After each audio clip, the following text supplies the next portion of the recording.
Welcome to History Teller YT, where the echoes of the past come alive and the stories of people, places, and cultures are brought to life like never before. Today, we take a journey into the heart of the Samboanga Peninsula, exploring the rich, intricate, and enduring culture of the Subanen people, the people of the river. Long before cities rose and highways stretched across the land, the Subanen lived in harmony with the rivers, forests, and mountains that surrounded them. Their world was not just a place to inhabit. It was a living, breathing network of spirits, ancestors, and ecological wisdom. Every bend of the river, every swaying tree, and every whisper of the wind was a story waiting to be understood.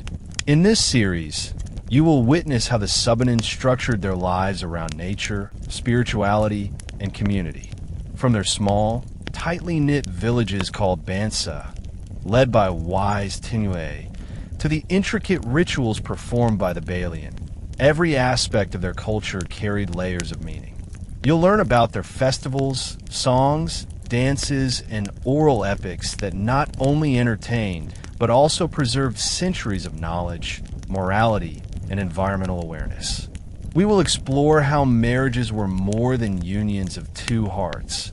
They were bridges between families, ethical commitments, and spiritual responsibilities symbolized through the Balian. Every episode will take you deeper into the Subanen worldview, the art of weaving, beadwork, and brass ornamentation, the balance of justice and reconciliation guided by elders, the wisdom embedded in hunting, fishing, and agriculture, and the ethical lessons encoded in their stories, epics, and riddles. By the end of this journey, you'll not only understand how the Subanen survived and thrived, but also how their philosophy, living in harmony with nature, honoring spirits, and prioritizing ethical communal life, remains relevant even today. So, stay with us, and let History Teller YT guide you through centuries of wisdom, tradition, and the soulful rhythm of the river people.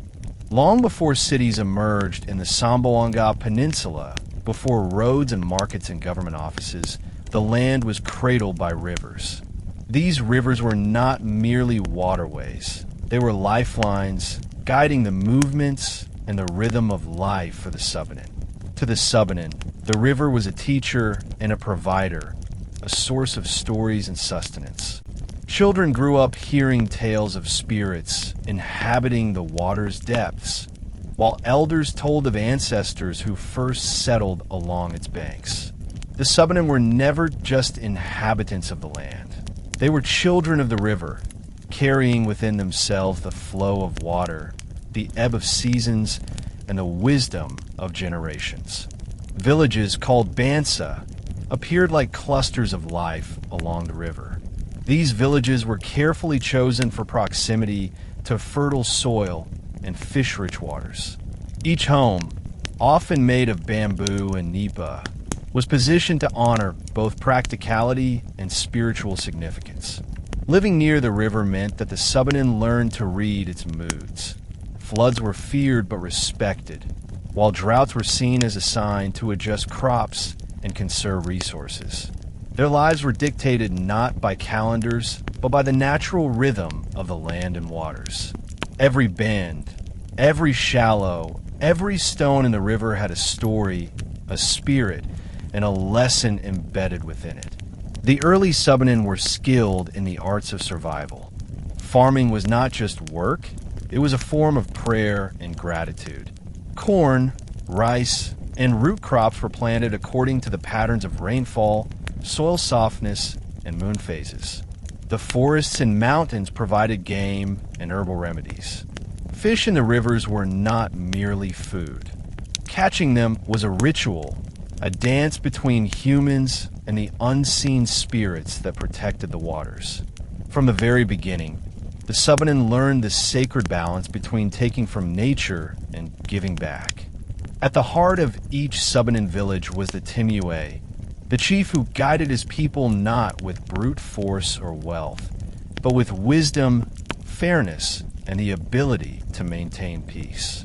Leadership was measured by the respect one commanded through deeds and insight.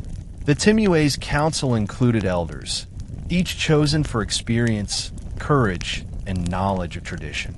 Decisions were made in consensus, often beneath the shade of a tree or inside the communal longhouse, where discussions could last for hours or even days. In this way, justice among the Subanen was a collaborative and sacred act. Conflict resolution was central to Subanen society. Disputes were not punished with vengeance, but reconciled through kasabutan, peace pacts between families. If a fight broke out or a crop was damaged, the Timuay mediated discussions that aimed to restore balance and harmony. This philosophy shaped a culture that valued relationships over possessions and cooperation over conquest. A Subanen understood that a broken bond between families could ripple across the village, disturbing both human and spiritual worlds. Hence, the art of negotiation, the practice of listening, and the skill of empathy were revered above any martial prowess. The Timuay also held ceremonial responsibilities.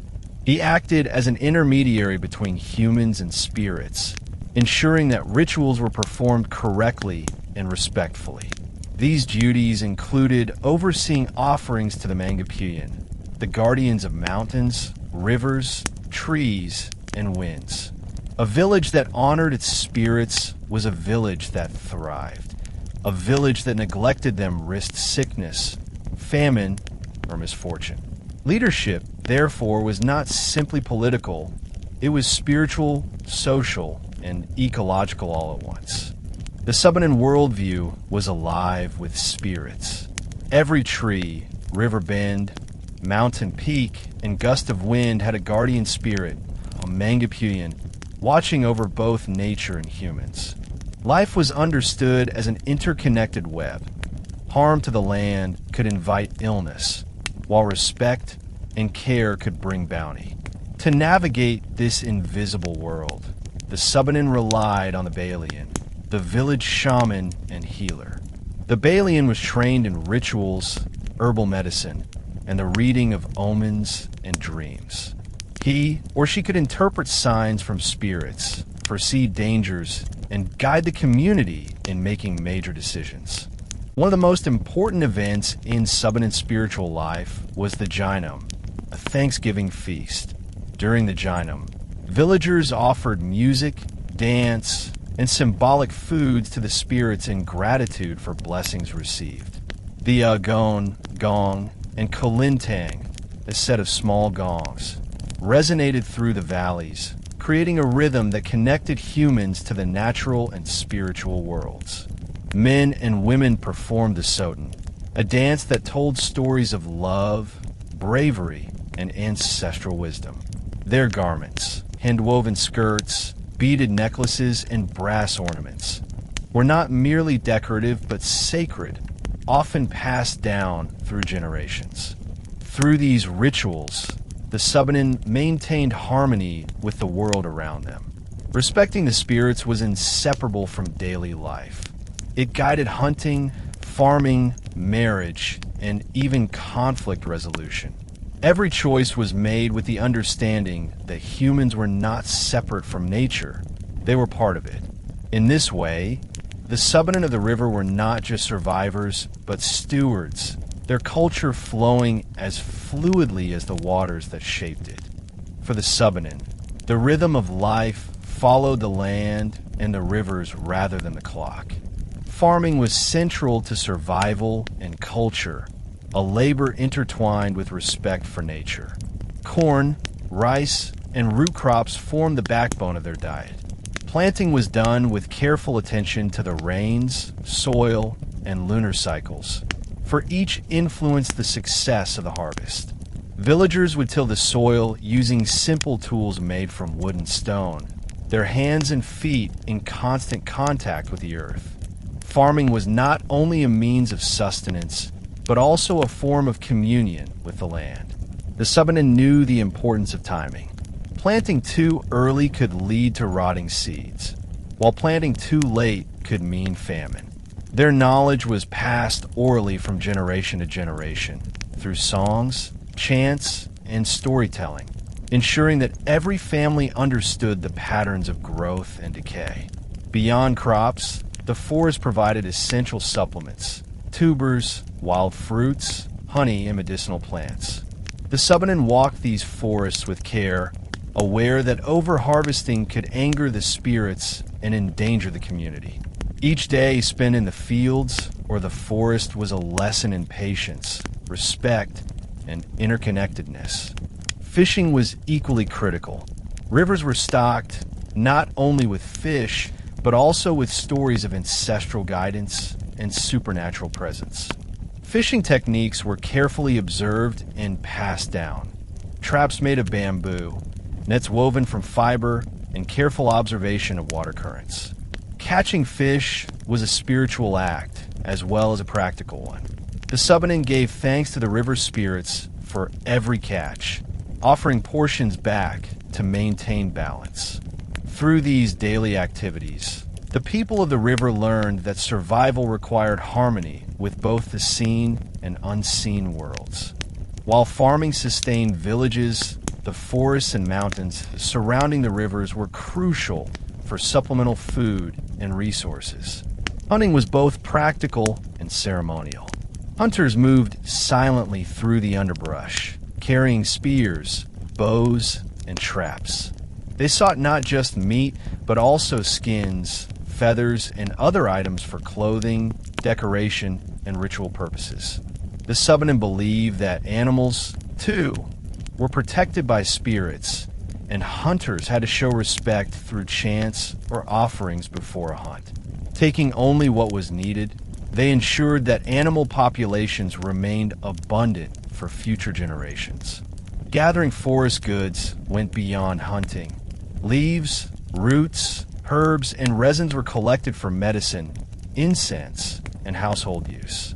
The Balian often guided the selection, identifying plants with healing properties or spiritual significance. These activities were a form of education for young Subanen, teaching them not just survival skills, but also patience, observation, and gratitude. The forest was alive, a partner in life rather than a mere resource. Every trip into the woods reinforced the understanding that humans were but one thread in the vast tapestry of existence. Hunting and gathering also reinforced social cohesion. Men often hunted together, coordinating strategies and sharing knowledge, while women gathered plants and processed foods collectively. These activities were opportunities to bond, to teach, and to pass down traditions. Songs, chants, and stories accompanied the work, ensuring that cultural memory was never lost. In essence, daily life was a blend of necessity and ritual, a testament to the Subanen philosophy that all aspects of existence, labor, recreation, spirituality, were deeply interconnected. The Subanen village, or Bansa, was more than a collection of homes.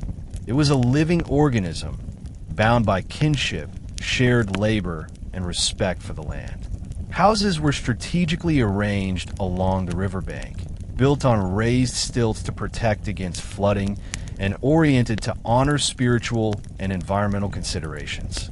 Each home housed extended families, creating a sense of interdependence and mutual support. Children learned from elders, observing rituals, helping with chores, and practicing the arts of storytelling and music from a young age. Leadership within the village was equally integral to daily life. The Timuay was not a distant authority figure, but a central part of the community. He mediated disputes, guided rituals, and coordinated collective activities like planting, harvesting, or village defense. Elders offered wisdom, balancing tradition with practical considerations. Village meetings often took place in open spaces under large trees, symbolizing transparency and the communal nature of decision-making.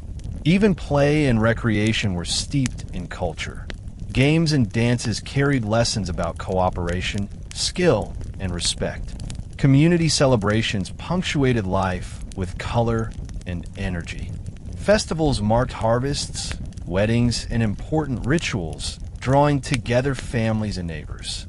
Music, especially the agon and kalintang, echoed through the village, while dancers in bright skirts and sacred ornaments performed traditional routines.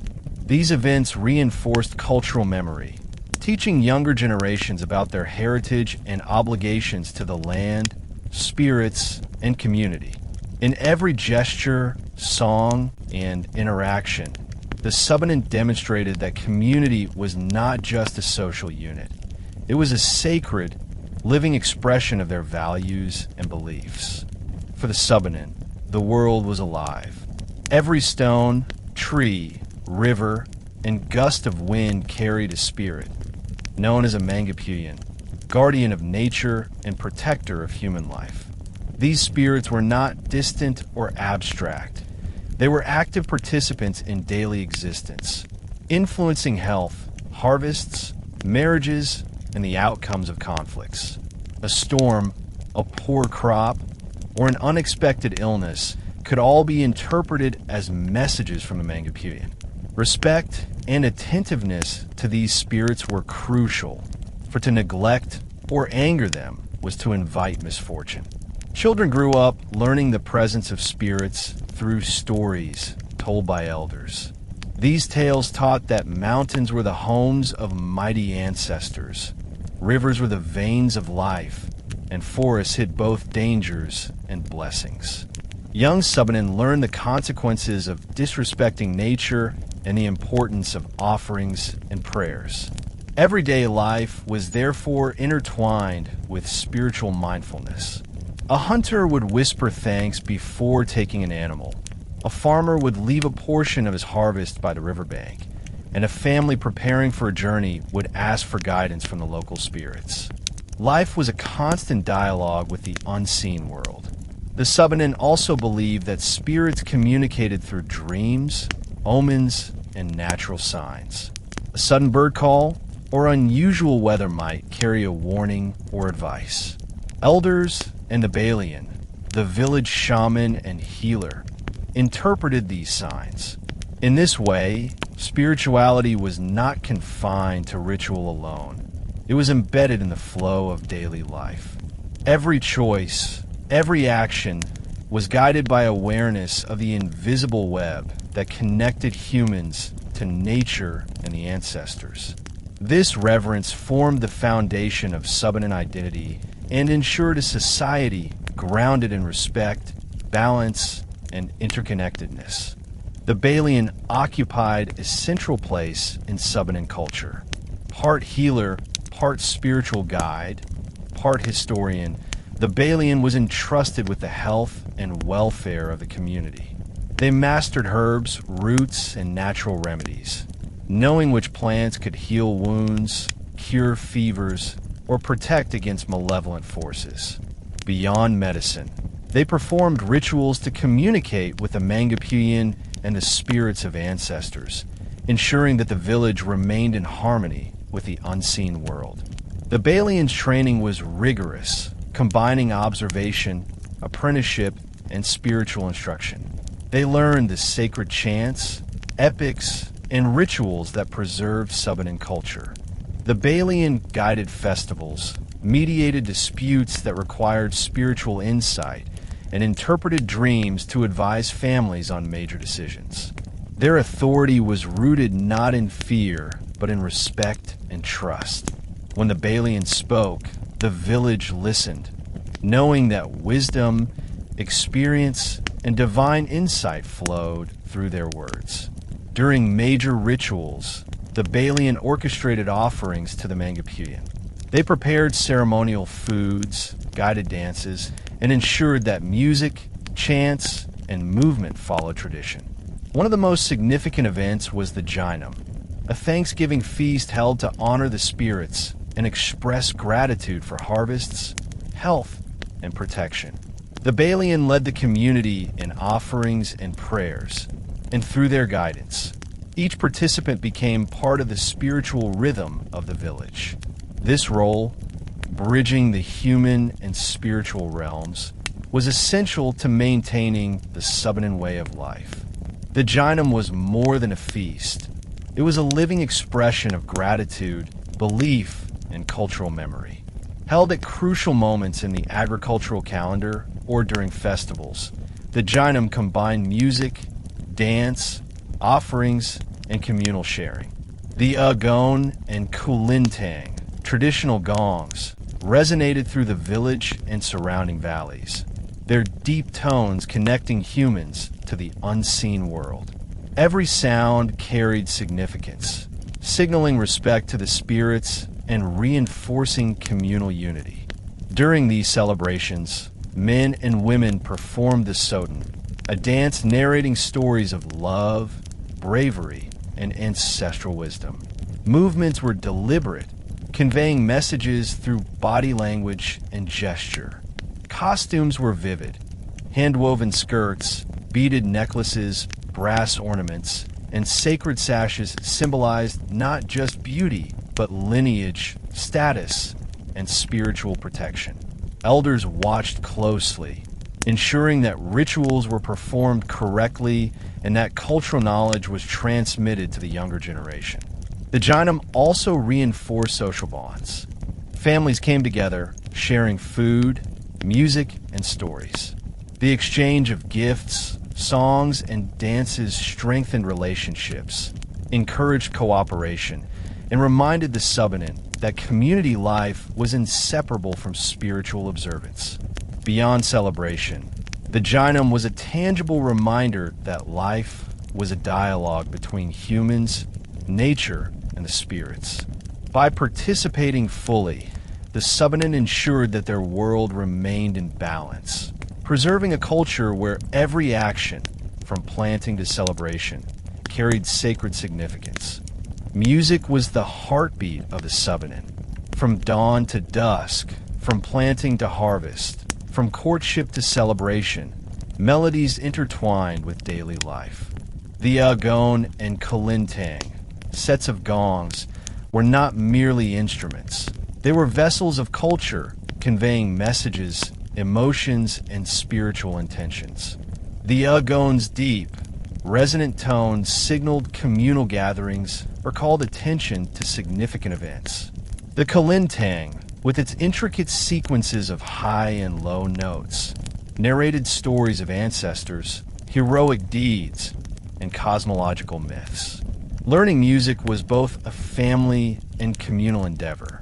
Children observed elders, mimicked rhythms, and gradually mastered the skill through repetition and storytelling. Playing the gongs required more than technical skill. It demanded a connection to rhythm, community, and spirit. Each performance carried meaning.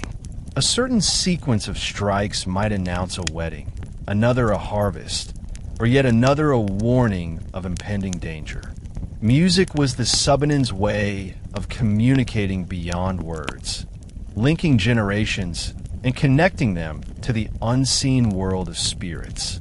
Even work in the fields was accompanied by rhythm. Songs were sung while planting or harvesting, helping laborers keep pace and endure long hours. These work songs were interwoven with lessons about cooperation, patience, and respect for the land.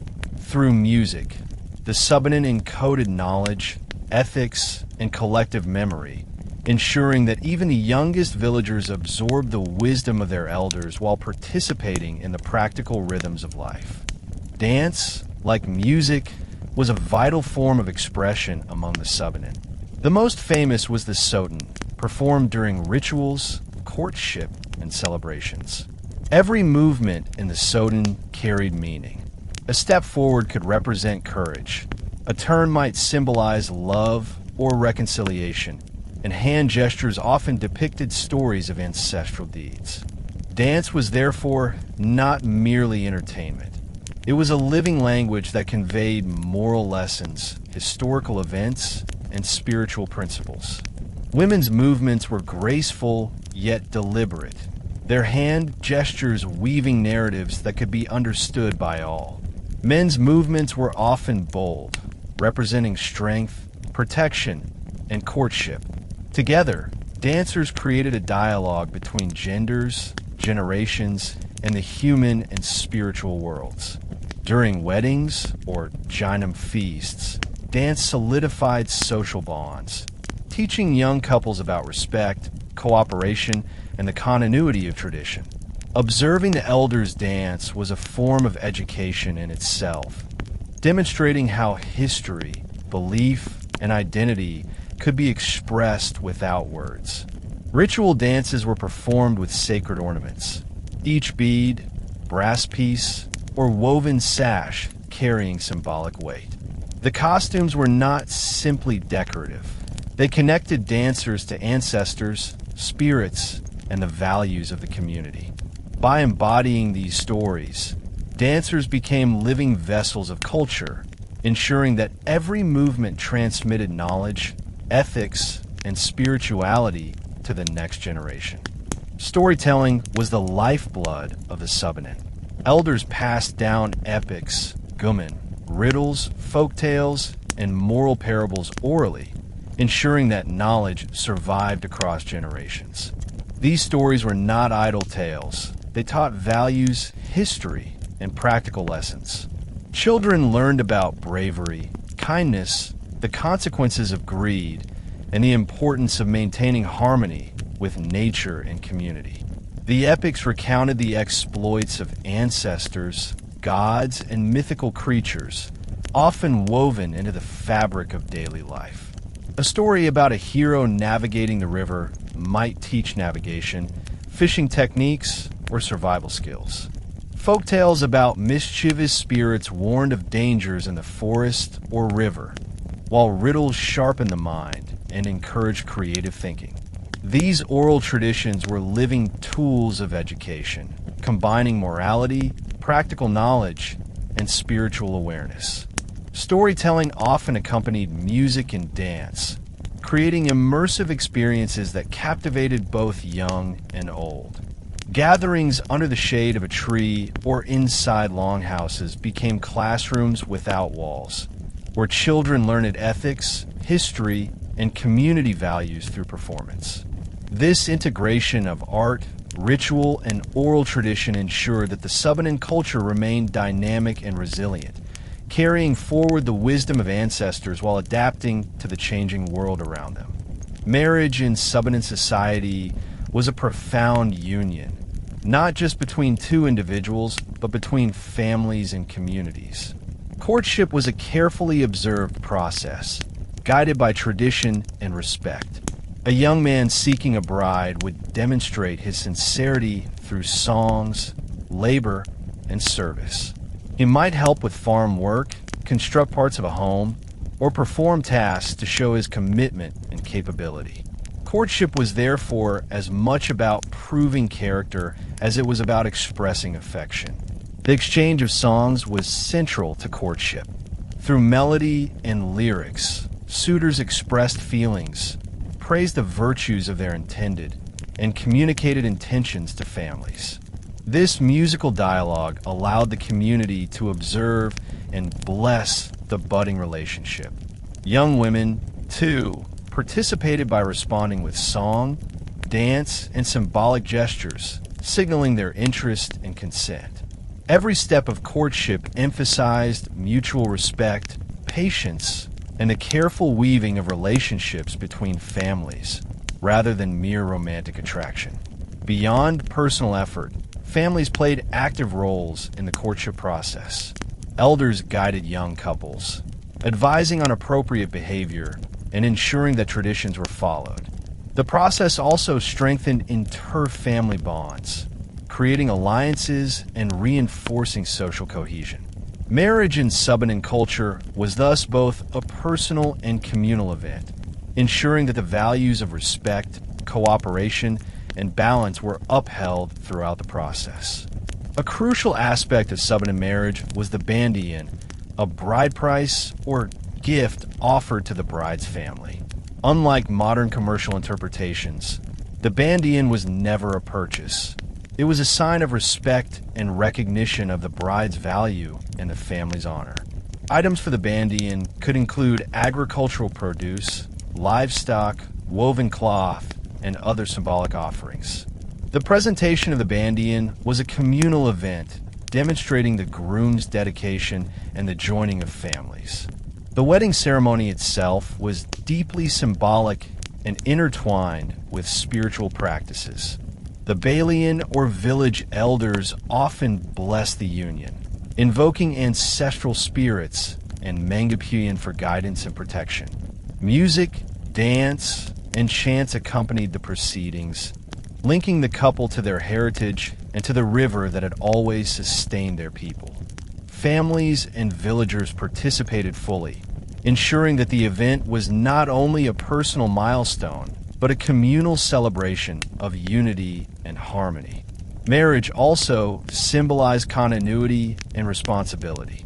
Newlyweds were expected to honor both families, maintain their land and resources, and contribute to the welfare of the village.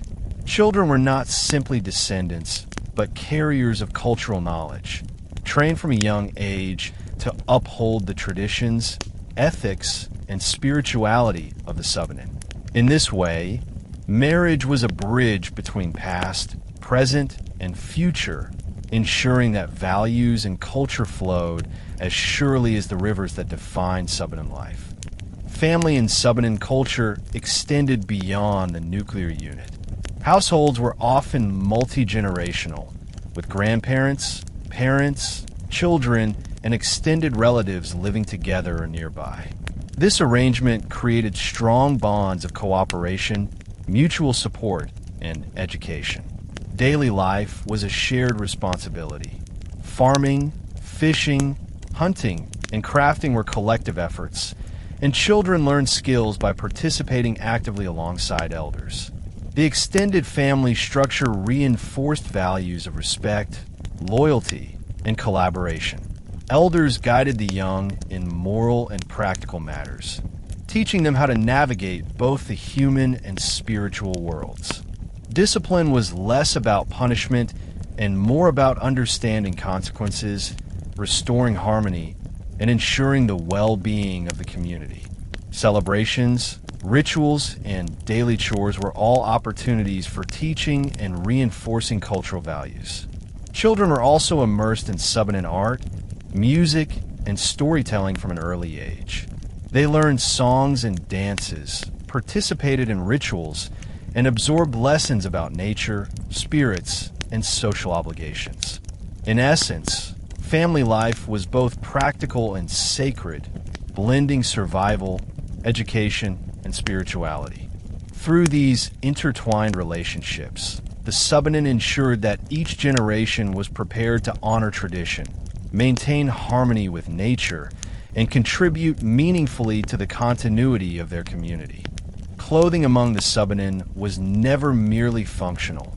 It was a living expression of identity, status, and spirituality. Every garment told a story, weaving together ancestral knowledge, cultural values, and artistic skill. Men and women wore hand-woven skirts, pants, and tunics made from locally sourced fibers, often dyed with natural colors derived from plants, roots, and minerals. The patterns were rich with symbolism. Spirals represented rivers and continuity, geometric shapes depicted mountains, and intricate motifs conveyed familial lineage. Young Subanen learned weaving as a vital life skill. Mothers, grandmothers, and elder women taught children to select fibers, prepare dyes, and create patterns. This craft was a form of meditation, a practice that connected the weaver to ancestors, spirits, and nature. Each finished piece was both practical and sacred, used in daily life and special rituals alike. Clothing was a tangible reminder of the Subanen's connection to their land and heritage, a visual representation of identity that carried spiritual weight. Beyond daily wear, ceremonial garments were even more elaborate, worn during weddings, Janam feasts, and ritual dances. These clothes were adorned with bright colors, fine weaving, and intricate embroidery. They were believed to carry protective power, ensuring the wearer's safety and favor with the spirits. In this way, clothing served not only as decoration or status symbol, but also as a spiritual safeguard, linking the physical and the metaphysical in the life of the Subanen. Adornment played a central role in Subanen life. Beads, brass ornaments, and jewelry were not simply decorative. They were deeply symbolic and often sacred. Beaded necklaces, bracelets, and anklets were carefully crafted with colors and patterns that indicated social rank, family lineage, and spiritual protection. Brass rings, belts, and earrings were passed down through generations, carrying ancestral blessings and stories of heritage.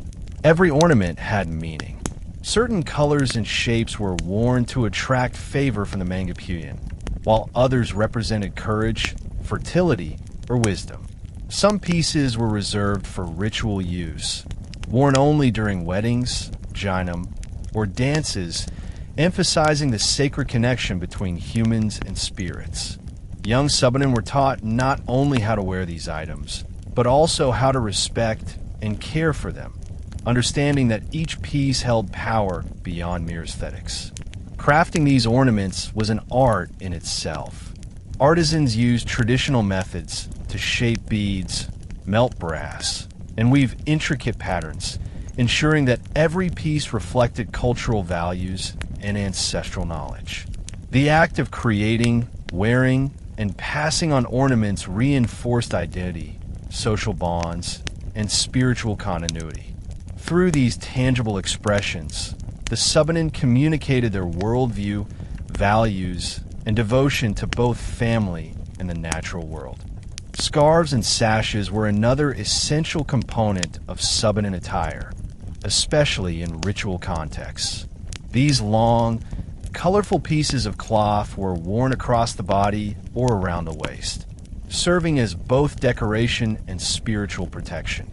Each pattern, color, and knot carried meaning, often associated with status, marital condition, or participation in specific ceremonies. During the jinam or other important rituals, scarves and sashes became symbols of connection between the living, the ancestors, and the spirits. Elders guided the younger generation in wearing them correctly, explaining the significance of each fold, color, and pattern. For dancers performing the soten, the flowing scarves enhanced storytelling, their movements amplifying the narrative of the dance and the messages to the spirits. Scarves and sashes were also part of the communal fabric of life, gifted during courtship, weddings, and rites of passage. By wearing these ceremonial items, individuals physically manifested their relationship to community, family, and nature. They were a reminder that life was an intricate dance of respect, spirituality, and social harmony, and that every object, every garment, carried a deeper story, connecting past, present, and future. For the Subanen, agriculture was more than a means of survival. It was a spiritual practice, a rhythm intertwined with the land, the river, and the unseen world. Corn, rice, and root crops were the staples, carefully planted in alignment with the seasons, rainfall, and soil quality. Farmers observed the moon's cycles and the cloud patterns, understanding that the success of their harvest depended on both human effort and spiritual favor. Each act of planting, tending, and harvesting was performed with reverence, often accompanied by prayers or offerings to the Mangapuyan, the guardians of rivers, forests, and mountains. The fields themselves were sacred spaces. Certain areas were left untouched as offerings or to maintain balance in the ecosystem. Villagers knew that over-farming could disrupt harmony, not just with nature, but with the spirits that protected the land. Farming was a collaborative effort. Families worked together, teaching younger generations through observation and participation. This integration of labor, teaching, and spirituality ensured that agriculture sustained not only the body, but also the culture and moral fabric of the community. Even tools and methods carried cultural meaning. Simple wooden plows, stone hoes, and woven baskets were crafted with care, often blessed before use. Their preparation and maintenance reflected a deep respect for the work of cultivating life. Harvests were celebrated with Thanksgiving feasts, songs, and dances, reminding everyone that abundance was a gift, not merely a result of human labor. In every seed planted, the Subanen embedded gratitude, hope, and a commitment to future generations. Agriculture provided the foundation of sustenance, but hunting, fishing, and gathering complemented the Subanen diet. Forests offered game, roots, and herbs, while rivers provided fish and crustaceans that were both food and ritual offerings. Hunting was guided by ethical and spiritual considerations. Only what was needed was taken, and hunters acknowledged the spirits of the animals through chants and offerings. Fishing was similarly ritualized. Nets, traps, and fishing spears were often prepared with prayers, ensuring that the river spirits were honored. Certain river bends or pools were considered sacred and left undisturbed, as they were believed to be homes of powerful spirits. Villagers practiced sustainable methods, understanding that maintaining the river's health was crucial for both survival and spiritual harmony. Meals were communal, reflecting the Subanen values of sharing and reciprocity. Families gathered to cook and eat together, often incorporating rituals of thanks before consuming food. Some dishes were reserved for ceremonial occasions, combining agricultural produce with hunted or gathered ingredients. Food, therefore, was never just nourishment. It was a medium of culture, spirituality, and social cohesion, reinforcing the interconnectedness of people, nature, and the spirit world. Rituals surrounding food were central to Subanen life. The Jinam, or Thanksgiving feast, was the most significant, performed after successful harvests or other communal milestones. Villagers offered portions of their produce, along with songs, dances, and symbolic gestures, to the Mangapuyan and ancestral spirits. The feast reinforced gratitude, communal bonds, and awareness of the sacredness inherent in daily life. Special rituals were also performed during planting or before major hunts and fishing expeditions.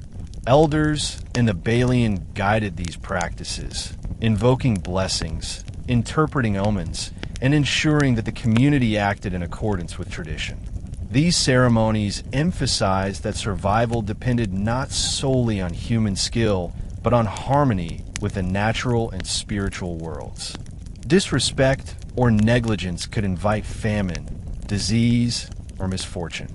Through these rituals, the Subanen maintained a culture of reciprocity and mindfulness. Every act of sowing, harvesting, hunting, or fishing was accompanied by awareness of consequences and obligations. Sustenance was therefore not a matter of mere consumption, but of respect, balance, and continuity.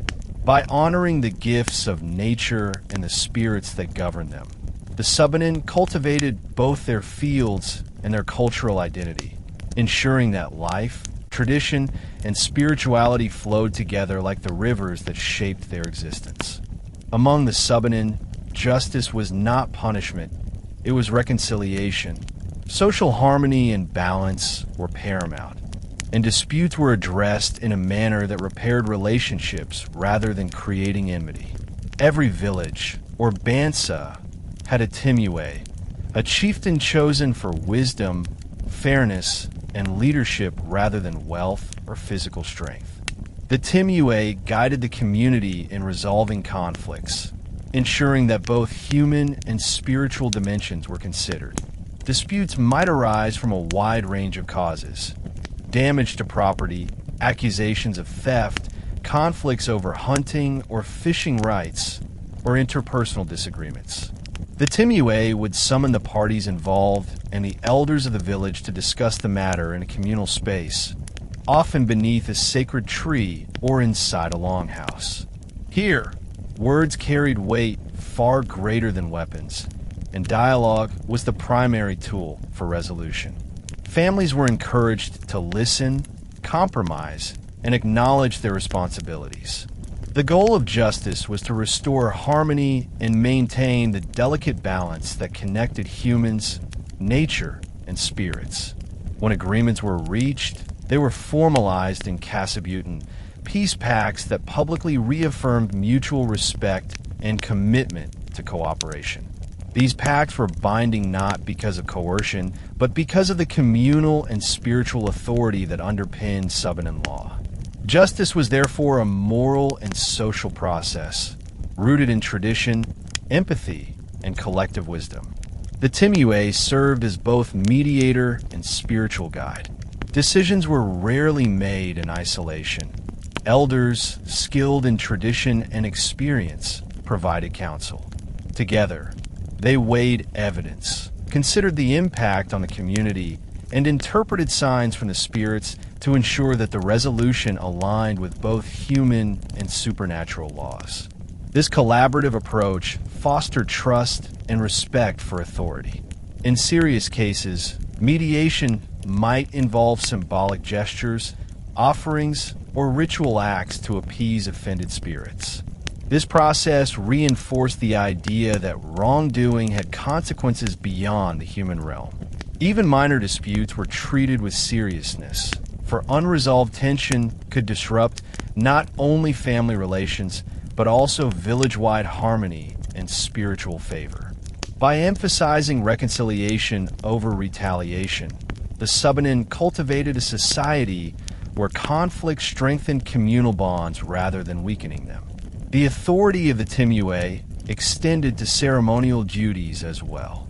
The chieftain oversaw rituals that marked transitions in life, such as births, marriages, and funerals, ensuring that social and spiritual order was maintained. Through these roles, the Timuay embodied both governance and guardianship, preserving the values, ethics, and continuity of the Subanen culture. Leadership was therefore inseparable from morality, spirituality, and community welfare.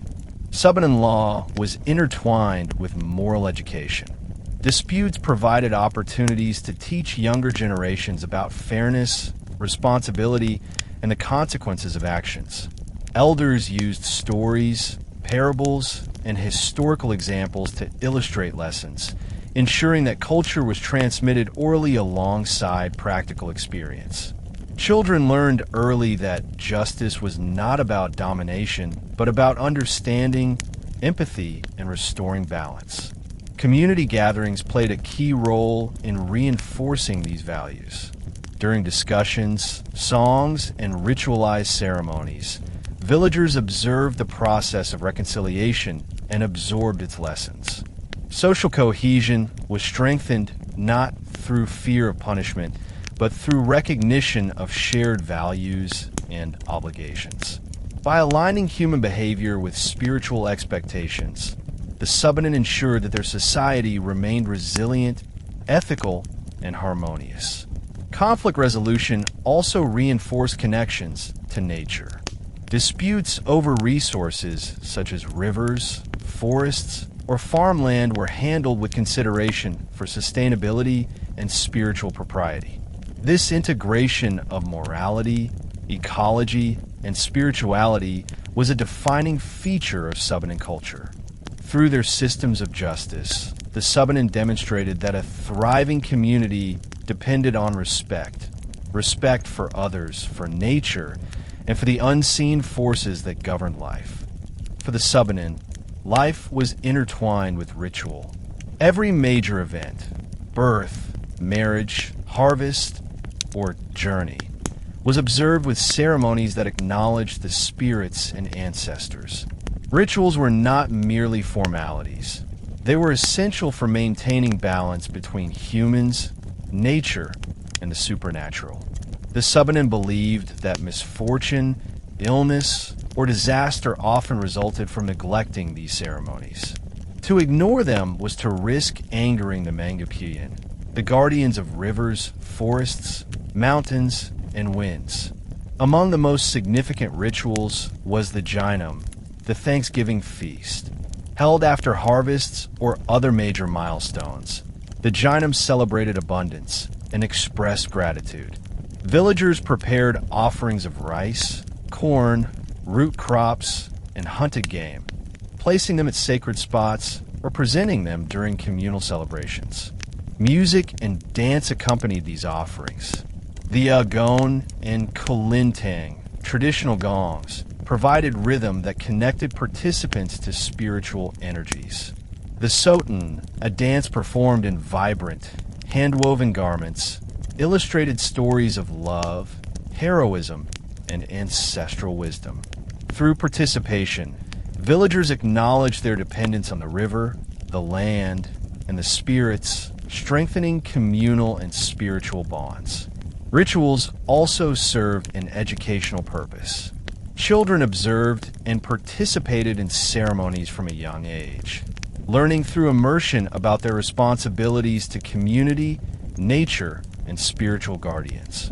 Each ritual reinforced cultural values, teaching respect, cooperation, and humility. By embedding moral and practical lessons within ceremonies, the Subanen ensured that the next generation inherited not only skills for survival, but also the ethical and spiritual framework essential for a harmonious life. Festivals were a vibrant expression of Subanen culture, uniting villages through music, dance, and feasting. Beyond the religious and spiritual dimensions, they were opportunities for social cohesion. Festivals marked key points in the agricultural calendar, planting, harvesting, and hunting seasons, and celebrated milestones such as weddings, coming-of-age rituals, and the recognition of exemplary leaders. Each festival combined performance, ritual, and communal participation in a holistic display of cultural continuity. The Sotan dance played a central role in festivals. Men and women, adorned in hand-woven garments, beaded necklaces, and brass ornaments, performed choreographed movements that narrated stories of ancestral deeds, heroic acts, and spiritual principles. The dance was not merely entertainment. It communicated morality, history, and cosmology, reinforcing the community's collective memory. The agon and kulintang provided rhythmic accompaniment, guiding dancers and linking the human and spiritual dimensions of the celebration. Villagers watching these performances absorbed lessons of bravery, respect, and cooperation, while simultaneously participating in a living tradition that transcended generations. Feasting during festivals also reinforced values of reciprocity and unity. Shared meals incorporated agricultural produce, game, and fish, reminding participants that sustenance was a communal gift. Elders often used these occasions to narrate stories and epics, ensuring that oral traditions remained vibrant. By combining food, music, dance, and storytelling, Subanen festivals created immersive experiences that strengthened community bonds and maintained cultural resilience, ensuring that spirituality, ethics, and daily life were inseparably connected. Central to Subanen rituals and festivals was the Balian, the shaman and healer of the community. The Balian guided ceremonies, interpreted omens, and ensured that offerings and actions adhered to traditional practice.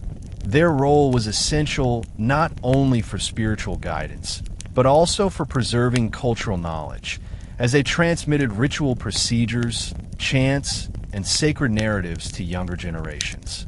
The Balian's authority was rooted in respect, wisdom, and spiritual insight. During the Jinam or other major ceremonies, the Balian orchestrated offerings and blessings, often invoking the ancestors and Mangapuyan to protect the village and provide guidance.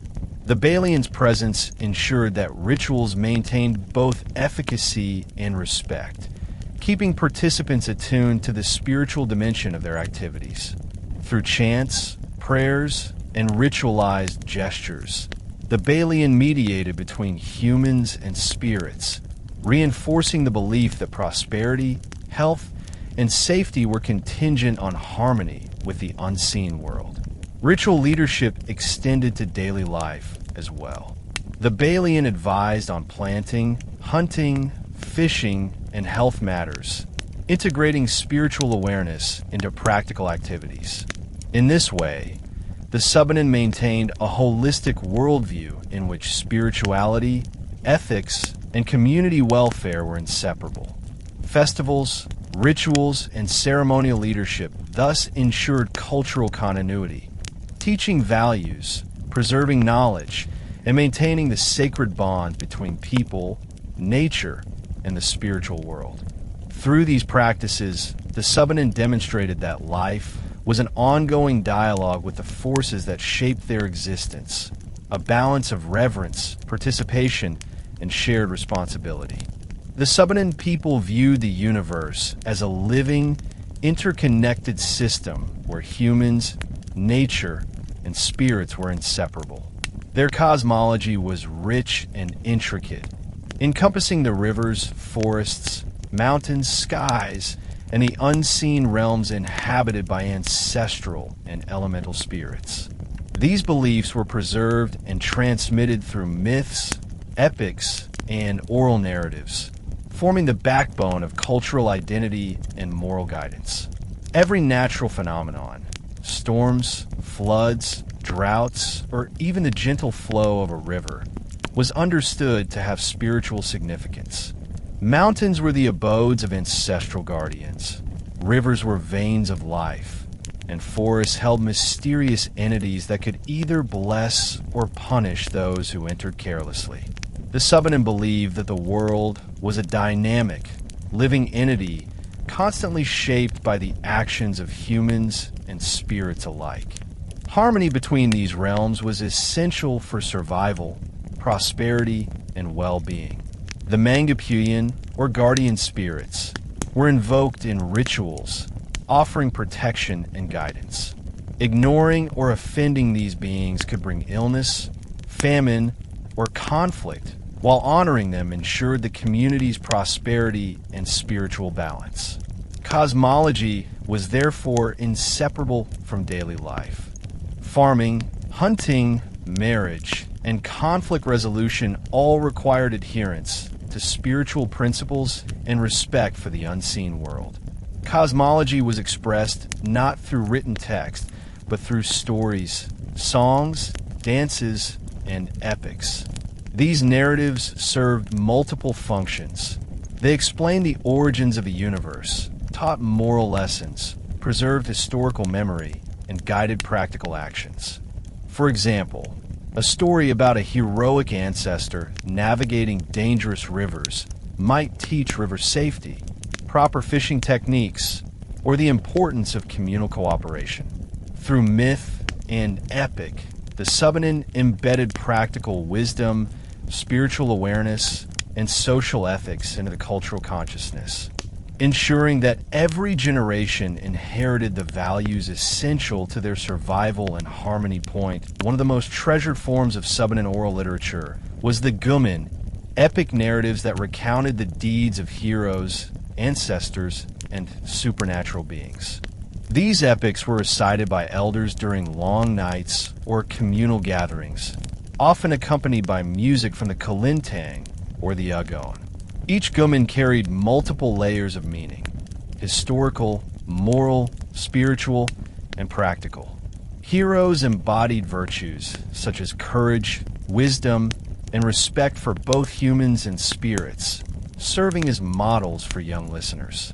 Villagers were taught through these narratives that personal conduct affected not only the individual, but also the wider community and environment. Gumen narratives were also flexible, allowing storytellers to adapt them to contemporary contexts. This adaptability ensured that each generation could relate to the lessons and values embedded in the stories, while preserving the essence of tradition. Storytelling sessions were interactive, with listeners often participating through responses, chants, or questions, creating a living dialogue between storyteller and audience. This dynamic transmission kept the epics vibrant and relevant, ensuring that knowledge and ethical principles were embedded deeply in the community's collective consciousness. The Guman were not only stories, but also repositories of ecological, social, and spiritual knowledge. They described hunting techniques, agricultural cycles, fishing practices, and forest management, often linking these activities to spiritual observance. By weaving practical guidance in a narrative form, the epics ensured that survival skills were transmitted alongside moral lessons and cosmological understanding. Through these epics, the Subanen preserved a holistic worldview that integrated human life, ecological stewardship, and spiritual awareness, making storytelling a powerful instrument of cultural continuity. Myths played a central role in teaching morality and maintaining cultural memory among the Subanen. Tales of mischievous spirits, heroic ancestors, and sacred rivers were more than entertainment. They were ethical guides and repositories of communal wisdom. Children learned to navigate social relationships, environmental responsibilities, and spiritual obligations through these narratives, internalizing lessons that shaped behavior and character. For instance, a myth about a hunter who disrespected river spirits and faced misfortune reinforced caution, respect for nature, and ethical hunting practices. These myths also preserved historical memory. Through allegorical tales, communities remembered migrations, alliances, conflicts, and interactions with neighboring groups. They provided context for current customs, social norms, and ceremonial practices. Myths reinforced continuity, linking present-day Subanen to their ancestors and the spiritual universe. Rituals and dances often enacted these stories, ensuring that oral narratives were integrated into physical performance, music, and communal participation. The integration of myth, epic, and ritual created a layered cultural fabric in which every action, sound, or gesture had meaning. Cosmology, ethics, survival skills, and communal identity were inseparable, embedded in a holistic worldview that guided daily life.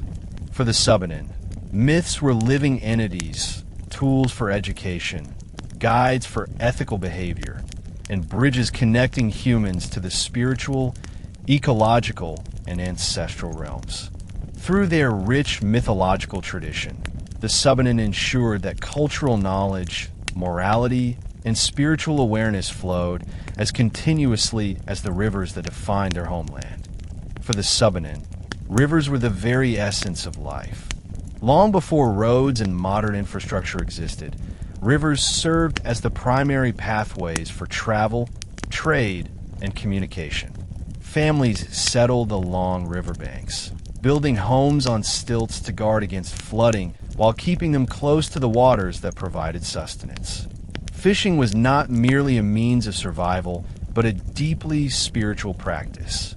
Before casting nets or spears, the Subanen would offer prayers to the Mangapuyan, the spirits believed to inhabit the river, asking for permission, guidance, and a bountiful catch. Rivers also shaped the rhythm of daily life. Agricultural schedules were planned around the rising and falling of water levels, while seasonal floods brought nutrient-rich silt that enriched the soil. Villagers observed the behavior of fish, waterfowl, and aquatic plants, interpreting these signs as indicators of upcoming weather, potential harvest yields, and spiritual favor. Children grew up learning the river's moods, understanding that survival depended on respect, observation, and responsiveness to nature signals. The river's role extended beyond sustenance and transportation. It was a gathering place for community life, a site for ritual purification, and a witness to social events such as weddings, festivals, and reconciliations.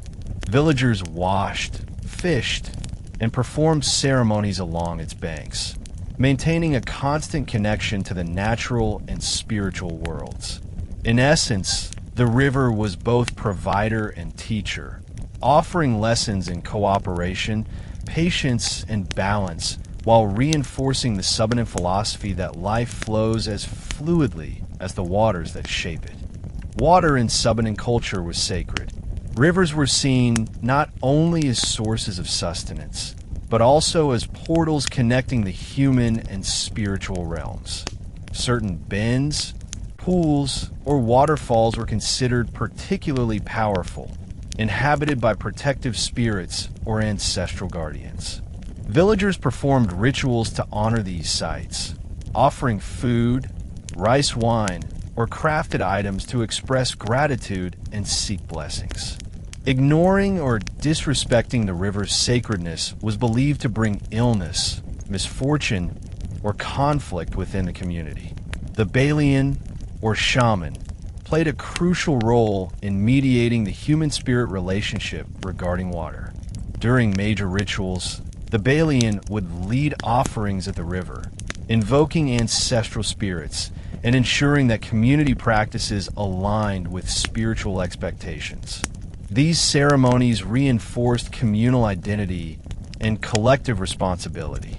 They also reminded the Subanen that harmony with the river was inseparable from harmony with the spiritual and social worlds. Fishing, bathing, and even recreational activities along the river were conducted with mindfulness, ensuring that respect and ritual observance were never neglected. Water rituals were also closely linked to health, fertility, and prosperity. Pregnant women, newlyweds, and warriors often participated in water-based ceremonies to seek protection and blessings. Children were taught the sacred practices surrounding the river from an early age, ensuring that respect for water, and by extension life itself, became an ingrained part of their identity. Through these practices, the Subanen maintained a worldview in which rivers were living entities, spiritual conduits, and central pillars of cultural and ethical life. The Subanen River culture extended into social, economic, and communal life. Rivers facilitated trade between villages, allowing families to exchange agricultural produce, forest goods, and crafted items. Canoes, often elaborately decorated, became symbols of mobility, status, and craftsmanship. Young men learned navigation, fishing techniques, and water safety, while women contributed by weaving nets, preparing food for river journeys, and maintaining ritual observances during travel. Social events were often centered around rivers. Community gatherings, festivals, and reconciliations frequently took place along riverbanks, where the sound of the agon and kalintang resonated across the water. Marriages and ceremonial feasts were held by the rivers, symbolically linking life's milestones to the source of sustenance. Even daily chores, such as washing clothes or gathering water, were performed with an awareness of the river's spiritual significance. The integration of river culture into social, economic, and spiritual life reinforced the Subanen understanding of interdependence. Respect for water, cooperation with neighbors, and observance of spiritual rituals ensured the community's survival and prosperity. The river, flowing continuously, became a metaphor for life itself, dynamic, nurturing, and sacred. Through this relationship, the Subanen developed a worldview where survival, ethics, and spirituality were inseparably connected, shaping a culture deeply attuned to both nature and the unseen world. The forests and mountains were vital to Subanen life, providing food, medicine, shelter, and spiritual guidance. Unlike exploitative approaches seen in some societies, the Subanen practiced a careful balance of use and preservation. Hunting, gathering, and foraging were undertaken with deep respect for the land and its inhabitants. Every tree felled, animal hunted, or root collected required rituals and offerings to the Mangapuyan, the guardian spirits believed to inhabit forests, rivers, and mountains. Failure to honor these spirits could bring illness, poor harvests, or misfortune. Young Subanen learned ecological knowledge from elders as a fundamental part of growing up. They were taught to identify edible plants, medicinal herbs, and safe hunting areas.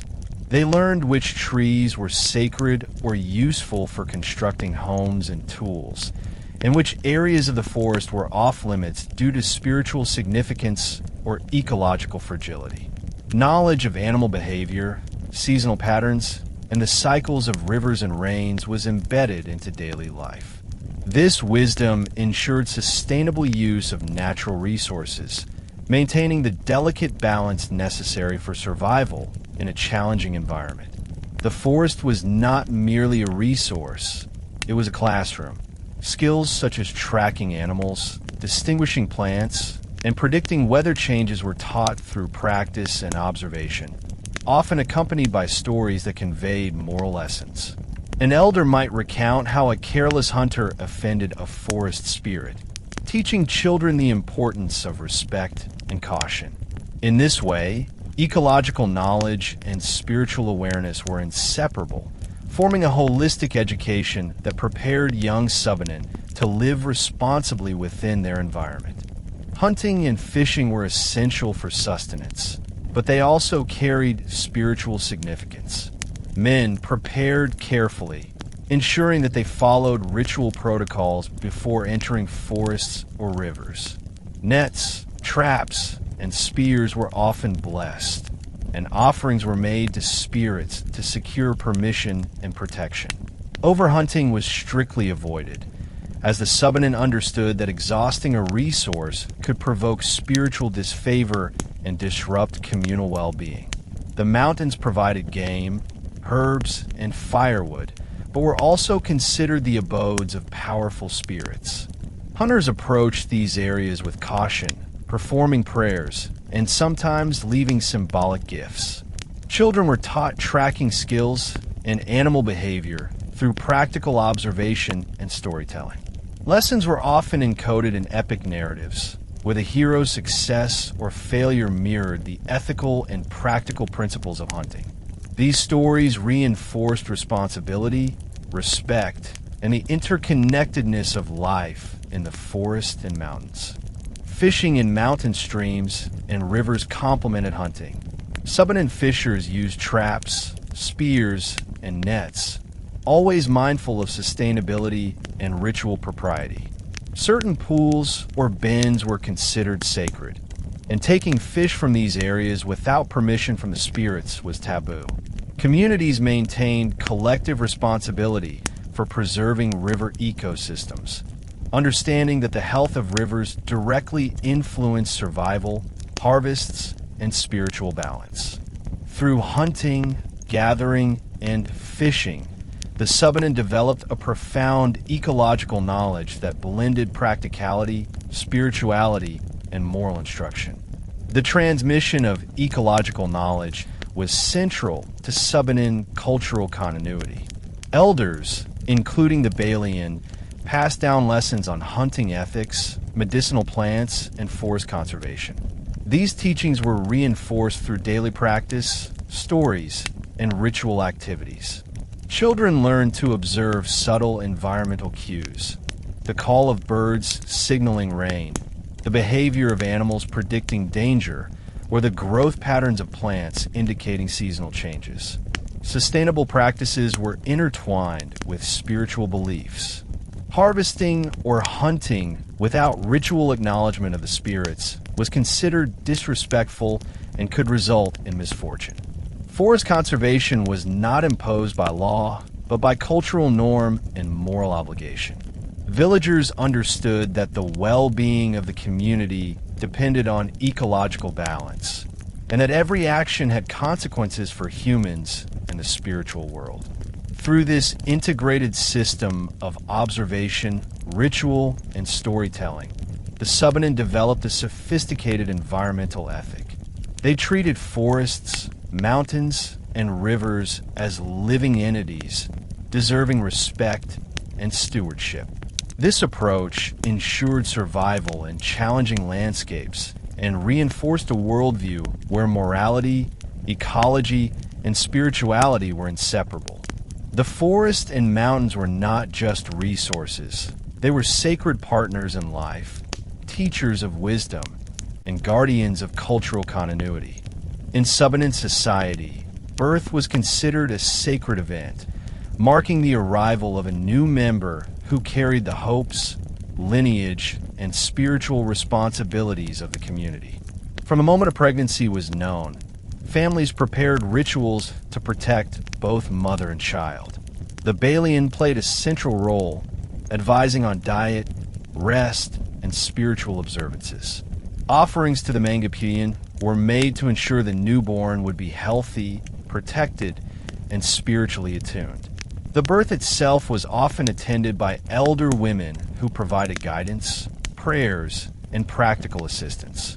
The umbilical cord and placenta were treated with sacred attention, sometimes buried in designated spots to symbolize the child's connection to the land and ancestral spirits.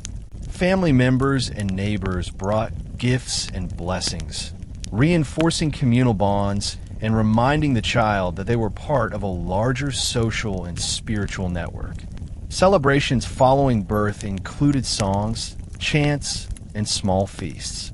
Music, often performed with the agon or simple percussion instruments, created a rhythm of joy, connecting the newborn to the cultural and spiritual heartbeat of the community. These early rituals served multiple purposes, ensuring protection, teaching spiritual values, and integrating the child into the Subanen worldview. From the very beginning, life was seen as a balance between human effort, community support, and spiritual harmony. From infancy, Subanen children were immersed in a cultural environment rich in ethical instruction, practical skills, and spiritual awareness. Play was intertwined with education. Children imitated adults, learned farming, weaving, and fishing techniques, and practiced songs and dances. Storytelling, often through Guman epics, folk tales, and riddles, taught morals, history, and environmental knowledge. Through repeated exposure, children absorbed values of cooperation, respect, and ethical behavior long before they could fully articulate them. Socialization was communal.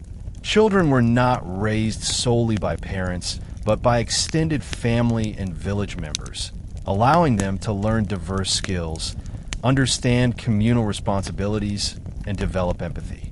Tasks such as carrying water, tending animals, or helping in the fields were opportunities to teach discipline, patience, and collaboration. Mistakes were addressed through guidance and example rather than punishment, reinforcing moral lessons while preserving family and community harmony. This holistic approach ensured that children grew up with a deep awareness of interdependence. They learned that survival depended on observing natural signs, respecting the land and spirits, and fulfilling social responsibilities.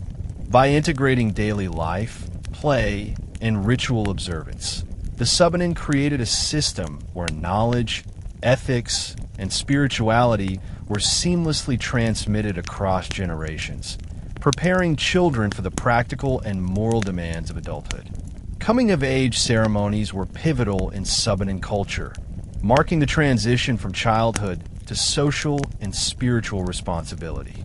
These rituals varied between communities, but often included tests of skill, demonstrations of knowledge, and participation in sacred rites. Boys and girls were introduced to more advanced agricultural, hunting, and crafting skills, as well as ethical and spiritual instruction from the Balian elders. Initiates often underwent symbolic challenges to demonstrate courage, patience, and understanding of cultural principles. These challenges could involve navigating forests, interpreting omens, or participating in ritual dances and songs. Successful completion signified readiness to assume greater responsibilities within the family and village. Families and neighbors celebrated the transition with feasts, music, and storytelling, reinforcing communal recognition of the individual's new role. Coming-of-age rituals also reinforced spiritual, and social continuity. Initiates were taught the sacred duties owed to the Mangapuyan ancestors and community. They learned about social roles, conflict resolution, and ethical behavior. The ceremony ensured that cultural knowledge and moral values were formally transmitted, integrating the new generation into the ongoing cycle of Subanen life. Through these rituals, the Subanen nurtured individuals who were skilled, ethical, and spiritually aware, preserving the integrity and harmony of both the family and the wider community. In Subanen culture, courtship was an intricate blend of social etiquette, skill demonstration, and spiritual observance. It was not merely a matter of personal affection, but a formal process that involved families, elders, and even the spirits. Young men seeking a bride were expected to demonstrate their dedication, capabilities, and moral integrity through work, song, and service. They might help with planting or harvesting, assist in building structures, or perform tasks that showed responsibility and commitment. Music played a central role in courtship. Through song, the suitor expressed admiration and intentions, often recounting virtues of the girl or pledging to support her family. The young woman, in turn, responded with gestures, songs, or dances, signaling consent or reservation. These interactions were observed by family members and elders who guided and advised both parties. Songs, chants, and dances were not merely expressions of emotion, but also encoded moral lessons, cultural values, and ethical behavior, teaching young people the responsibilities inherent in forming a family. Courtship was also spiritually guided. The Balian and elders would interpret omens, dreams, and signs from the Mangapuyan to assess the suitability of the match. Families sought harmony not only between individuals, but also between the prospective couple and the wider community. Courtship, therefore, was a multi-layered process integrating practical skills, social observance, moral education, and spiritual alignment. Every action during this period reinforced communal norms, ethical conduct, and respect for cultural tradition. Once a courtship was successful, the bandian, or bride price, marked the formal union of families. Contrary to external misconceptions, the bandian was not a transaction, but a gesture of respect, acknowledging the bride's value and the honor of her family. Offerings could include rice, livestock, woven fabrics, or crafted items, symbolizing commitment, reciprocity, and shared responsibility. The exchange was often accompanied by prayers, songs, and ritual guidance from the Balian or elders, ensuring spiritual approval and communal recognition. The marriage ceremony itself was an elaborate event, blending ritual, music, and dance. Villagers gathered to witness the union, offering blessings and participating in communal feasts. The couple wore ceremonial clothing, hand-woven garments, beaded jewelry, and symbolic sashes to signify their transition into a new social and spiritual status. Rituals invoked ancestral spirits and the Mangapuyan, seeking protection and prosperity for the newlyweds. Every gesture, chant, and movement carried meaning, linking the couple to their heritage, the land, and the spiritual realm. Marriage also represented the integration of responsibility. Newlyweds assumed duties not only toward each other, but toward their extended families and the village community. They were expected to maintain agricultural lands, participate in communal work, and uphold social and spiritual practices. Through marriage, the Subanen reinforced continuity, ensuring that family, social, and spiritual values were passed to the next generation while maintaining balance between human, ecological, and supernatural realms. Family life in Subanen society was extended and collaborative. Households often included grandparents, parents, children, and other relatives, forming multi-generational units that supported each member. Daily life involved shared labor. Farming, fishing, hunting, crafting, and ritual participation, providing both practical sustenance and lessons in cooperation, discipline, and ethics. Children learned by observation and participation, gradually acquiring the skills, values, and spiritual awareness necessary for adulthood. The extended family structure reinforced respect, social responsibility, and communal harmony. Elders provided guidance on moral decisions, conflict resolution, and spiritual matters, while adults ensured the physical and educational needs of younger members. Celebrations, feasts, and rituals were family-centered, teaching ethical behavior, gratitude, and respect for both human and spiritual realms. Communication, storytelling, and music were integral, strengthening bonds and embedding cultural knowledge in everyday life. Through courtship, marriage, and family life, the Subanen cultivated a society where social cohesion, ethical conduct, and spiritual alignment were inseparable. Each household was a microcosm of the wider community, demonstrating the integration of practical survival, moral instruction, and spiritual observance. In this way, family formation was not just a personal milestone, but a continuation of centuries-old traditions that ensured the prosperity, cultural identity, and harmony of the Subanen people. Music and dance were central to the Subanen worldview, serving as mediums of communication, education, and spiritual expression. Unlike societies where art was primarily aesthetic, Subanen performances carried practical, moral, and spiritual purposes. The agon, a large suspended gong, and the kalintang, a series of tuned gongs played melodically, were the primary instruments. Their resonant tones accompanied rituals, festivals, and communal activities, linking participants to ancestral spirits and the Mangapuyan. Dances such as the Soden were performed not merely for entertainment, but as storytelling devices. Movements conveyed narratives of love, heroism, hunting, and ancestral wisdom. Men and women wore hand-woven garments, beaded jewelry, and ceremonial sashes that accentuated the storytelling.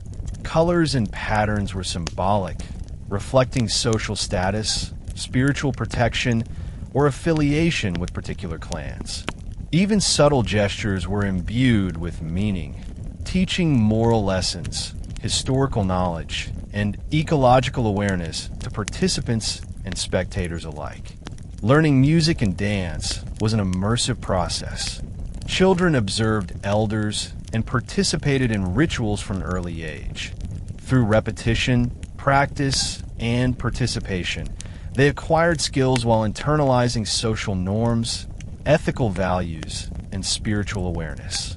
Performance was therefore a comprehensive form of education, integrating cultural continuity, moral instruction, and communal cohesion. Music and dance created a rhythm that guided life, teaching the Subanen to harmonize with each other, nature, and the spiritual realm. Subanen performing arts were closely linked to ritual and spiritual communication. During the Jainam, harvest celebrations, or rites of passage, music and dance facilitated interaction between humans and the spirit world. The Balian, or shaman, often led ceremonies, using rhythm and movement to invoke ancestral guidance, protection, or blessings.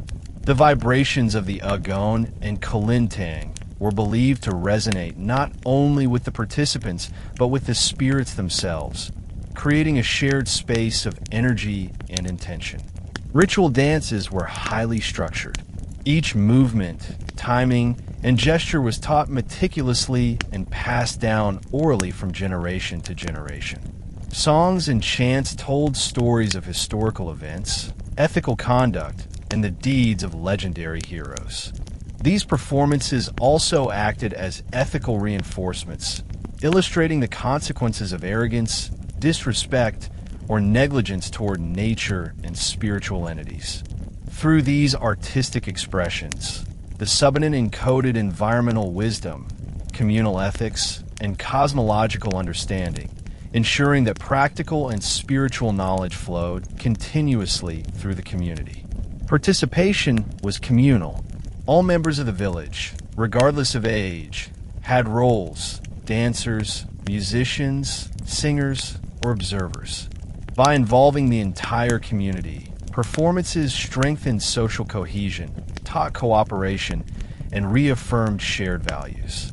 The interconnection of music, dance, and ritual created an immersive cultural experience that transcended individual performance, transforming art into a vital mechanism for maintaining harmony between humans, nature, and spirits. Beyond immediate ritual purposes, Subanen performing arts were repositories of cultural memory and identity. Epics and folk tales were transmitted through song and dance, ensuring that historical knowledge, ethical norms, and spiritual beliefs were preserved across generations.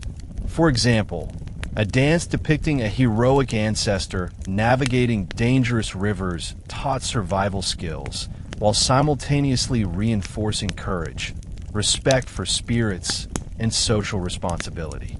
Each performance was therefore multidimensional, blending education, entertainment, and spiritual observance. Music and dance also facilitated social interaction and communal decision-making. During festivals, gatherings, and reconciliations, performances were opportunities to express collective identity, celebrate achievements, and reinforce agreements. Instruments, garments, and choreography were imbued with symbolism, creating a tangible representation of intangible values such as respect, unity, and gratitude. By making art an integral part of daily life, the Subanen ensured continuity of knowledge, spiritual awareness, and ethical conduct. Performing arts were a living tradition that connected past, present, and future, reinforcing communal bonds, ethical behavior, and harmonious coexistence with nature. In Subanen society, music and dance were not optional. They were essential expressions of life itself, guiding behavior, sustaining cultural identity, and nurturing a spiritual connection with the world. In Subanen society, the Balian was the spiritual and moral compass of the community, serving as shaman, healer, and ritual guide. Their authority was grounded in wisdom, spiritual insight, and ancestral knowledge rather than political power. Every significant life event, birth, coming of age, marriage, death, required the guidance or blessing of the Balian. Their role extended beyond rituals. They interpreted omens, advised on ethical dilemmas, and ensured that communal actions aligned with spiritual principles. The Balian's influence was pervasive. They taught children, guided elders, and mediated in disputes, always emphasizing harmony between humans, nature, and the spirits. When the rivers swelled unexpectedly, crops failed, or illness struck, the Balian investigated both natural and spiritual causes, offering remedies or rituals to restore balance. Their knowledge combined practical skills, herbal medicine, observation of weather patterns, ecological awareness, with spiritual authority, making them indispensable in ensuring both survival and social cohesion. Training to become a Balian was rigorous. Apprenticeship could begin in adolescence, involving years of observation, participation, and memorization of chants, rituals, and medicinal practices. Knowledge was transmitted orally, with emphasis on accuracy and spiritual integrity. A Balian was expected to embody ethical conduct, wisdom, and humility, serving the community without seeking personal gain. Their actions were judged not only by effectiveness, but by alignment with ancestral and spiritual expectations. A central responsibility of the Balian was interpreting omens, subtle signs in nature, dreams, or unusual events that carried spiritual messages. These omens could forewarn illness, conflict, natural disasters, or opportunities. For instance, the behavior of animals, the shape of clouds, or the direction of river currents might signal impending change. The Balian would interpret these signs and advise the community on necessary actions, from ritual offerings to adjustments in daily labor or communal decisions. Ritual practice under the Balian's guidance was meticulous. Offerings, prayers, chants, and ceremonial gestures were performed with precision, often accompanied by music from the agon and kalintang. Rituals could be simple, such as prayers before planting crops, or complex, like the Jinam, a Thanksgiving feast involving the entire village. The Balian ensured that every ritual honored the Mangapuyan, ancestral spirits, and communal norms, maintaining both spiritual favor and social harmony. Dreams were another crucial medium for guidance. The Balian interpreted visions experienced during sleep, providing insights into health, relationships, and community matters. This practice reinforced the belief that spiritual forces were actively involved in daily life, and that humans had a responsibility to maintain alignment with these forces. Through careful observation, interpretation, and ritual action, the Balian guided the Subanen in navigating the delicate interplay between the human, natural, and spiritual realms. Healing was an essential component of the Balian's role. Illness was often perceived as a disruption in the balance between humans and spiritual forces. The Balian employed herbal remedies, ritual chants, and spiritual interventions to restore health. Treatments were holistic, addressing both physical symptoms and spiritual causes. For instance, a fever might require both herbal poultices and offerings to offended spirits. Through these practices, the Balian reinforced the interconnectedness of health, morality, and spiritual observance. Beyond healing, the Balians served as a guardian of cultural continuity. They transmitted knowledge of rituals, myths, epics, and ethical principles to younger generations, ensuring that the community retained its identity, history, and moral framework. Every ritual they conducted was a living lesson, teaching responsibility, respect, and the ethical use of resources. Communities trusted the Balian not only for guidance in crises, but also as custodians of wisdom that sustained the ethical, social, and spiritual fabric of Subanen society. Through the Balian, the Subanen maintained an integrated worldview where spiritual insight, moral guidance, ecological awareness, and social responsibility were inseparable. Life was understood as a continuous dialogue between humans and spirits, and the Balian was the mediator, educator, and protector, ensuring that this dialogue remained balanced, harmonious, and culturally coherent. Their role exemplified the holistic philosophy that defines Subanen life, linking ritual, morality, and survival into a seamless framework. For the Subanen, death was not an end, but a passage from the human realm to the spiritual world. The departed were believed to join their ancestors and continue influencing the living through guidance, protection, and subtle intervention. The transition from life to death was marked by careful rituals designed to honor the deceased, safeguard the family, and maintain harmony with the Mangapuyan, the guardian spirits of nature and ancestors. Immediately following death, the community engaged in specific rituals to ensure a smooth transition for the soul. The body was treated with great respect and prepared according to ancestral practices. Families, guided by the Balian or elder leaders, performed prayers and offerings, seeking the favor of both ancestral spirits and nature guardians. Certain plants, herbs, and symbolic items were placed alongside the deceased to protect and guide the soul during its journey. Music, chants, and ceremonial gestures accompanied these preparations, creating a sacred environment that acknowledged both grief and reverence. Death rituals were both spiritual and social. The process involved extended family, neighbors, and village members, reinforcing communal bonds. Mourning periods allowed families to reflect on moral conduct, the impermanence of life, and the importance of upholding ethical and social responsibilities.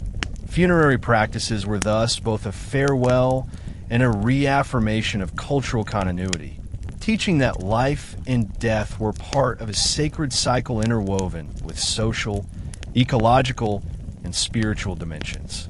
Ancestor veneration was central to Subanen cosmology. Ancestors were active participants in daily life, guiding decisions, protecting households, and maintaining the ethical and spiritual integrity of the community. Families maintained altars or sacred spaces where offerings of food, rice wine, and crafted items were presented during rituals, festivals, or special occasions. These acts demonstrated gratitude, respect, and acknowledgement of the ongoing presence of the departed. The Balian often mediated between the living and the ancestral spirits, interpreting omens, advising on moral dilemmas, and overseeing ceremonies that reinforced communal harmony. During funerals, special chants and prayers were recited to facilitate the soul's transition, ensuring that ancestors were honored and that no spiritual disruption affected the village. By maintaining respectful relationships with ancestors, the Subanen believed they could secure blessings, guidance, and protection for future generations. Ancestor veneration extended to daily life. Farmers offered small portions of harvest to ancestral spirits before using crops. Hunters sought permission from ancestors before entering the forest, and households maintained rituals to mark important family events. These practices ensured that moral conduct, spiritual awareness, and ecological responsibility were continuously reinforced.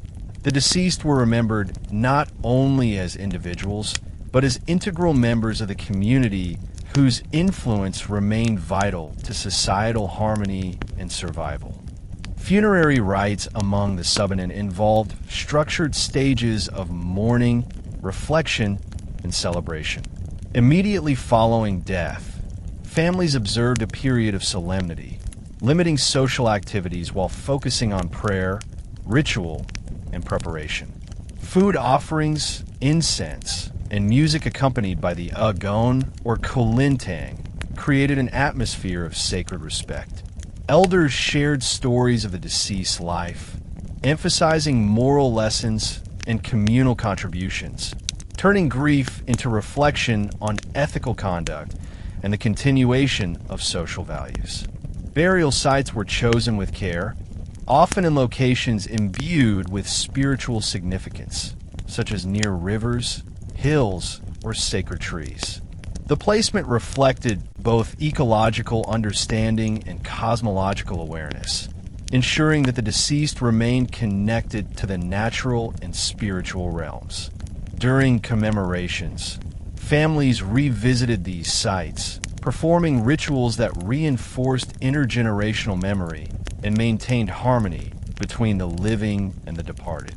Through funerary rites, mourning, and ancestor veneration, the Subanen community cultivated a profound ethical and spiritual framework. Death became a teaching moment, reminding individuals of the impermanence of life, the importance of moral conduct, and the interconnectedness of human, ecological, and spiritual realms. These practices ensured that cultural knowledge, ethical principles, and spiritual awareness were continually transmitted, sustaining the Subanen identity across generations and reinforcing the cycle of life, death, and renewal in harmony with nature and the unseen world. For the Subanen, agriculture was not merely a means of subsistence, but a spiritual and social practice deeply connected to seasonal cycles. Villages were strategically located along riverbanks and fertile plains to take advantage of the natural irrigation and nutrient-rich soils.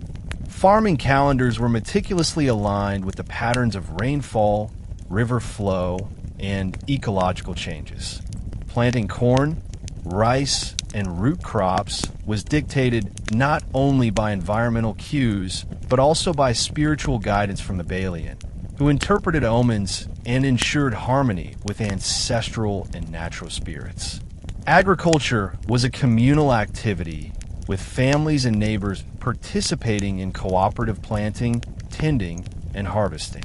Collective labor ensured efficiency while reinforcing social bonds, ethical responsibilities, and reciprocal obligations. Rituals often preceded sowing or harvesting, as offerings of rice, wine, and symbolic items were presented to the Mangapuyan, the guardian spirits of the land and rivers. These practices underscored the belief that human effort alone was insufficient. Spiritual favor and alignment with nature were necessary for a successful harvest. Seasonal cycles also dictated other aspects of village life, including hunting, fishing, and foraging. During planting and harvest seasons, forest activities were regulated to avoid conflicts with agricultural needs and spiritual observances. Children and apprentices learned through observation, participating in labor while absorbing practical and spiritual knowledge. By integrating farming with ethical and ecological awareness, the Subanen ensured that agricultural practice became a medium for cultural transmission, spiritual engagement, and communal cohesion.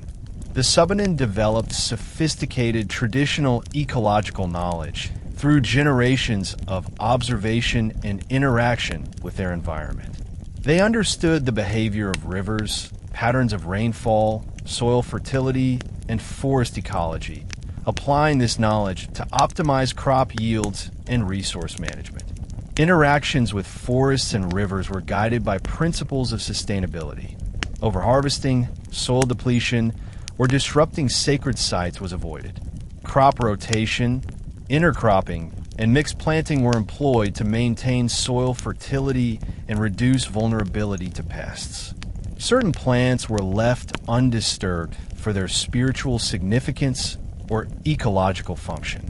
Knowledge of natural indicators, such as bird migrations, flowering patterns, and river currents, helped farmers anticipate weather changes and determine optimal planting times. This knowledge was intertwined with spiritual observances, reinforcing respect for the land and its guardians. The Balian and elders played a critical role in transmitting ecological knowledge. They taught when and how to plant, harvest, or forage, emphasizing ethical behavior and sustainability. Stories, epics, and chants encoded practical guidance, ensuring that ecological wisdom was remembered and applied across generations. By blending observation, experience, and ritual, the Subanen created a comprehensive system of environmental management that balanced human needs, spiritual obligations, and ecological health, allowing them to thrive in complex landscapes. For the Subanen, agriculture was inseparable from cultural identity and spiritual life. Planting, tending, and harvesting were acts of gratitude, responsibility, and reciprocity with nature and the spiritual world. Ritual offerings at key stages of crop growth reaffirmed the interconnectedness of humans, spirits, and the environment. Festivals, such as the Jainam, celebrated the culmination of agricultural labor, offering thanks for abundance while reinforcing communal and spiritual bonds. Agricultural practices also served as moral and educational tools. Children learned responsibility, cooperation, patience, and respect for nature through participation in farming activities. Mistakes were addressed with guidance rather than punishment, teaching ethical conduct alongside practical skills. Hunting, fishing, and foraging were carefully coordinated with planting cycles, ensuring ecological balance and spiritual compliance. Through the integration of agriculture, seasonal cycles, and traditional ecological knowledge, the Subanen maintained a worldview where survival, ethics, spirituality, and community cohesion were inseparable. Farming was a living classroom, ritual observance was a moral compass, and the land itself was a teacher.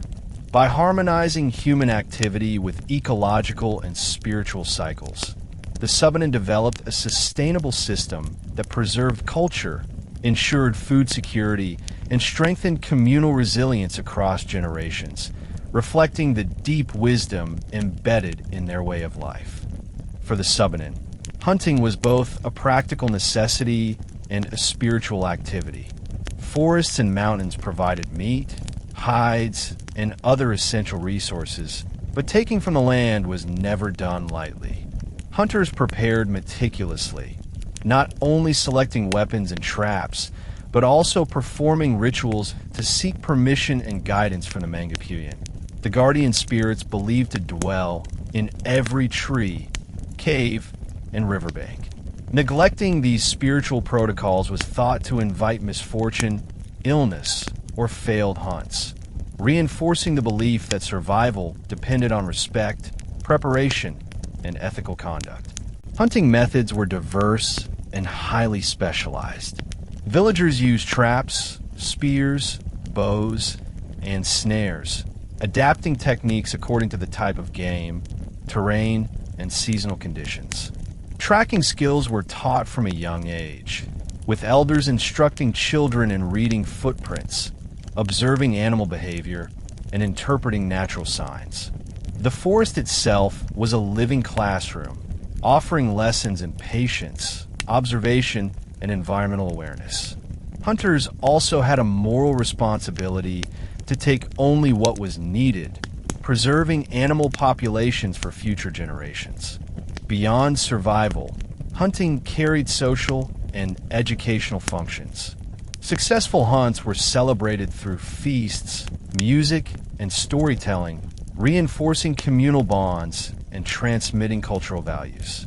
Children learned that hunting was not only about skill, but also about ethical decision-making, respect for the environment, and spiritual alignment. In this way, hunting intertwined practical survival, cultural transmission, and spiritual observance, forming a holistic system that reinforced the Subanen worldview. Fishing was equally vital, with rivers, streams, and estuaries providing protein and supplementary income through trade. Fishing was conducted with respect for both ecological sustainability and spiritual obligations. Nets, traps, and spears were prepared carefully, and rituals were performed before any fishing expedition. Certain river bends, pools, or waterfalls were considered sacred, and taking fish from these areas without ritual acknowledgement of the Mangapuyan was forbidden. Subanen fishers developed sophisticated techniques tailored to different aquatic environments. They observed fish behavior, water currents, and seasonal migrations to optimize their catch. Knowledge of tides, rainfall, and ecological indicators was essential for successful fishing and long-term resource management. Children accompanied adults to learn these practices firsthand, observing rituals, techniques, and environmental cues while absorbing ethical teachings about sustainable resource use. Fishing also reinforced community cohesion. Villagers often fished collectively during special seasons, sharing the catch and celebrating through feasts and ritual offerings. The act of fishing was imbued with social, moral, and spiritual significance, reminding participants that resources were gifts of both nature and the spirit world. By combining observation, skill, and ritual, fishing in Subanen culture exemplified the integration of ecology, ethics, and spirituality, demonstrating that survival was inseparable from ethical stewardship and communal responsibility. Preserving food was essential for survival during periods when hunting or fishing yields were low, or when seasonal floods and droughts limited agricultural output. The Subanen employed a variety of preservation techniques, including drying, smoking, and fermenting fish, meat, and other perishable foods. These methods were often accompanied by rituals and offerings, acknowledging the spiritual forces that enabled sustenance and ensuring continued protection from misfortune. Food preservation was both practical and social. Communities organized collective activities for processing and storing surplus, teaching younger members techniques while reinforcing cooperation, discipline, and resource management. Stored foods ensured stability during scarcity, festivals, or long journeys, allowing families to fulfill social and spiritual obligations without interruption. The process was often integrated with ritual guidance, reflecting the belief that human effort alone was insufficient without harmony with spiritual and natural forces. By linking hunting, fishing, and food preservation with ethics, ritual, and environmental awareness, the Subanen developed a resilient system of subsistence that ensured survival and cultural continuity. Every stage, from preparation to consumption, was embedded in moral and spiritual frameworks, reinforcing respect for resources, ancestors, and spirits. Through these practices, the Subanen cultivated a sustainable lifestyle that balanced human needs, communal cohesion, and ecological stewardship, ensuring that knowledge, tradition, and survival skills were transmitted across generations. Weaving was one of the most celebrated crafts in Subanen culture, combining practicality, aesthetic expression, and spiritual symbolism. From hand-woven skirts and sashes to blankets and ceremonial cloths, weaving was both an art form and a repository of cultural identity. Women, often from adolescence, learned weaving techniques from mothers and grandmothers. These skills were transmitted orally and through hands-on apprenticeship, emphasizing precision, pattern recognition, and symbolic representation. Patterns in woven cloth were never arbitrary. They conveyed identity, lineage, and social status, with particular motifs associated with clans or family achievements. Certain designs were reserved for rituals, while others were worn daily to express communal affiliation. Colors and materials were chosen with intention. Natural dyes derived from plants and minerals not only provided beauty, but were believed to carry protective and spiritual qualities. Wearing these garments reinforced connection to ancestors, respect for the land, and awareness of social responsibilities. Weaving also played a crucial role in rituals and ceremonies. During marriages, festivals, or coming-of-age events, participants donned hand-woven clothing, each piece infused with ancestral and spiritual significance. The act of weaving itself was considered meditative and morally instructive, fostering patience, focus, and respect for tradition. In Subanen society, craftwork was inseparable from spiritual, social, and ethical life, making every handmade textile a living symbol of cultural continuity. Beadwork and brass ornaments were another essential aspect of Subanen material culture, reflecting aesthetic sophistication, social meaning, and spiritual protection. Beads, shells, and metals were crafted into necklaces, bracelets, earrings, and ceremonial headdresses, often worn during dances, rituals, and social gatherings. Each ornament carried layers of meaning, from denoting status and achievements to serving as talismans against misfortune. Brass ornaments were particularly valued. Their shine and resonance were believed to attract ancestral spirits and provide protection, amplifying spiritual presence during rituals. The intricate craftsmanship required dexterity, patience, and knowledge of traditional techniques, which were passed down through generations. Young artisans apprenticed under experienced craftsmen, learning both technical skills and symbolic interpretation, ensuring that each piece carried moral, social, and spiritual significance. Beadwork and brass ornaments also reinforced gender roles and social cohesion. Men and women wore specific items that indicated age, marital status, or participation in rituals. Collective crafting sessions became social spaces where stories, ethics, and spiritual beliefs were transmitted orally. Through these objects, the Subanen materialized their worldview.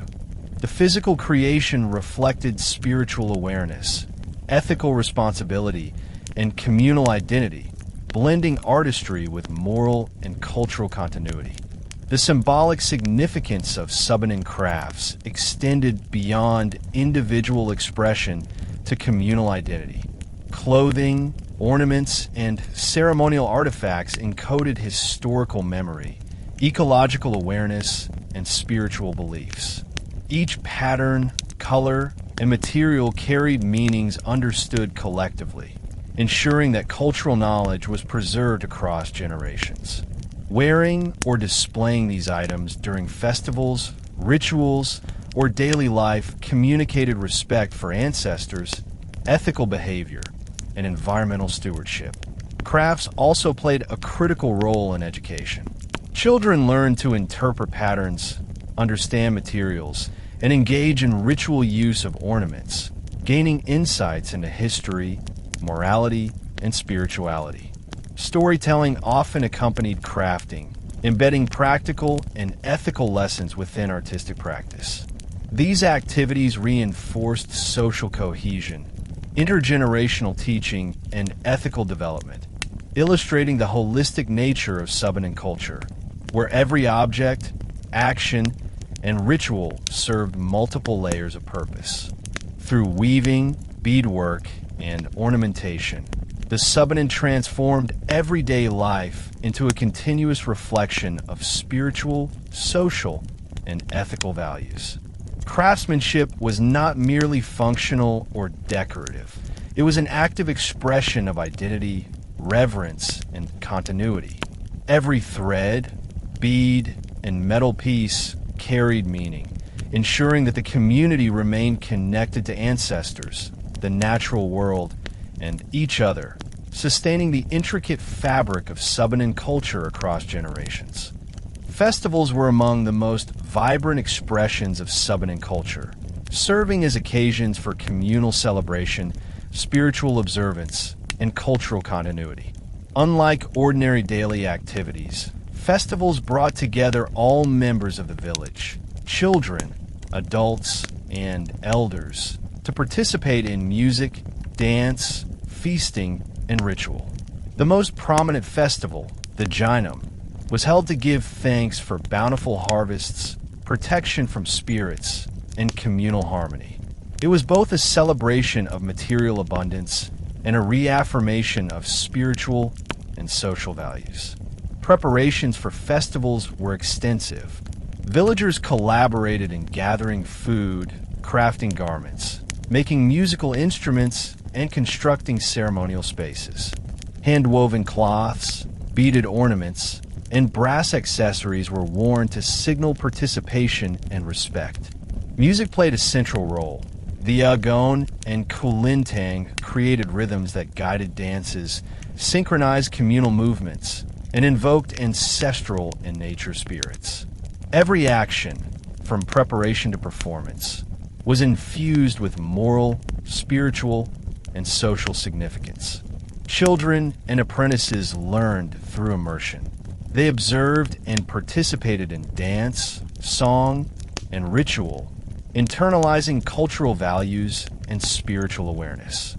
Elders narrated stories and explained the symbolism behind each performance, ensuring that cultural knowledge was transmitted effectively. Festivals thus functioned as multi-layered educational experiences, reinforcing ethics, spiritual connection, social cohesion, and historical continuity. Through celebration, the Subanen strengthened communal identity while honoring the natural and spiritual forces that sustained their way of life. Music and dance were inseparable from Subanen festivals, providing both entertainment and spiritual mediation. The Sotan dance, often performed during courtship rituals or communal gatherings, told stories of love, heroism, and moral lessons. Movements were carefully choreographed to convey specific narratives, with dancers' gestures interpreted symbolically by observers. Music guided timing, emotion, and ritual focus, creating a holistic sensory experience that united participants with the spiritual and social rhythms of the village. Rituals during festivals often included offerings to the Mangapuyan and ancestors. The Balian directed these ceremonies, ensuring that respect and gratitude were properly expressed. These rituals maintained spiritual balance, sought protection from misfortune, and reinforced ethical norms. For example, offerings before a dance or musical performance reminded villagers of their responsibility to respect nature, uphold communal harmony, and act ethically in daily life. Ritual, art, and education were thus inseparably intertwined, demonstrating the Subanen philosophy that aesthetics, ethics, and spirituality coexisted in every communal act. Communal gatherings also facilitated conflict resolution and social negotiation. Through dance, music, and ritual participation, villagers reinforced cooperative behavior, celebrated achievements, and reconciled differences. Festivals provided a structured space for reinforcing ethical conduct, social cohesion, and spiritual awareness, transforming ordinary celebrations into profound experiences of moral, cultural, and ecological education. The integration of music, dance, and ritual was therefore not merely cultural ornamentation, but an essential mechanism for sustaining Subanen society. Beyond immediate celebration, festivals played a crucial role in maintaining Subanen cultural continuity. Epics, moral tales, historical events, and ecological knowledge were embedded in festival performances, dances, and songs. Children and young adults internalized values such as cooperation, patience, environmental stewardship, respect for elders, and spiritual awareness through direct participation. Each performance, song, or ritual gesture was carefully observed, remembered, and imitated, ensuring that cultural knowledge was transmitted seamlessly across generations. Feasts during festivals reinforced communal bonds and social equality. Shared meals symbolized mutual dependence, reciprocity, and gratitude. Elders, by narrating stories and explaining ritual meaning, guided younger participants in ethical reasoning, decision-making, and spiritual reflection. Festivals thus functioned as immersive classrooms where survival skills, moral principles, spiritual insight, and communal identity were simultaneously taught. By integrating music, dance, ritual, and communal participation, Subanen festivals created holistic experiences that combined celebration, education, and spirituality. These gatherings preserved cultural knowledge, reinforced ethical behavior, and strengthened social cohesion, ensuring that every generation grew up deeply connected to their ancestors, community, and natural surroundings. Festivals were living embodiments of Subanen philosophy, teaching that life, art, spirituality, and morality are inseparable, flowing together like the rivers that define their homeland. For the Subanen, oral tradition was the backbone of cultural identity, moral instruction, and historical continuity. Written records were scarce, and knowledge was transmitted primarily through spoken word. Elders, storytellers, and the Balian preserved centuries of wisdom, recounting epics, folk tales, and ancestral legends to younger generations. Oral narratives were not merely entertainment. They were educational tools, conveying lessons about ethics, survival, spirituality, and social cohesion. Storytelling sessions often took place in communal longhouses or under large trees, with villagers gathering to listen, observe, and participate. Epics, known as gumen, recounted the exploits of ancestors, legendary heroes, and spiritual beings. These narratives were rich in moral and practical lessons. Courage, humility, respect for nature, and ethical governance were recurrent themes. Through repetition and performance, listeners internalized not only the content of stories, but also the cultural values embedded within them. Folktales and riddles served similar purposes. They engaged the audience, stimulated critical thinking, and reinforced community norms. Children learned to interpret metaphor, recognize moral dilemmas, and understand consequences through these narratives. Storytelling was interactive. Listeners asked questions, made observations, and sometimes performed parts of the story, ensuring that learning was active rather than passive. This oral tradition created a living, dynamic system of education, transmitting ethical, historical, and ecological knowledge seamlessly across generations. Subanen epics, or gumen, were elaborate narratives blending myth, history, and moral instruction. They often depicted heroic journeys, battles, spiritual encounters, and social challenges, illustrating the qualities valued by the community: bravery, wisdom, honesty, and respect for both humans and spirits. Heroes were not invincible. Their struggles and mistakes offered critical lessons, emphasizing that ethical conduct and humility were as important as physical strength or skill. These epics were performed with music, rhythm, and sometimes dance, making storytelling a multisensory experience. The agon and kalintang set the tempo, punctuated key moments, and heightened emotional resonance.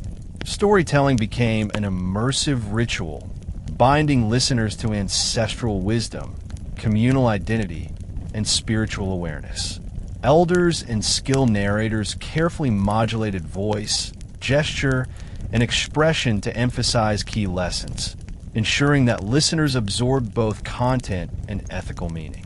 Heroes in Subanen epics also reinforced ecological and social understanding. Their interactions with forests, rivers, and sacred sites taught respect for natural resources and spiritual forces. Conflicts with outsiders or within clans highlighted the importance of reconciliation, cooperation, and justice. By embedding ethical, environmental, and social principles within epic narratives, the Subanen ensured that each generation inherited a sophisticated framework for moral reasoning, ecological stewardship, and community participation. Beyond epics, folktales, parables, and riddles were central to daily life and communal education. These shorter narratives engaged both children and adults, providing lessons in problem solving, moral reasoning, and cultural knowledge. Stories about animals, natural phenomena, or mischievous spirits taught lessons about consequences, ethical conduct, and respect for the unseen world. Riddles encouraged analytical thinking, creativity, and verbal dexterity, while embedding cultural references and historical knowledge. Storytelling also strengthened social cohesion. Villagers shared experiences, interpreted lessons collectively, and reinforced communal norms. Participation in storytelling promoted empathy, patience, and attentive listening, while also preserving linguistic diversity and oral artistry. Seasonal or ritual occasions often featured storytelling competitions or collaborative narrative performances, turning learning into celebration. Through oral tradition, the Subanen created a living, evolving repository of knowledge, values, and cultural identity. Epics, folktales, and riddles transmitted wisdom across generations, teaching ethics, spirituality, history, and survival skills. These practices ensured that culture was not static.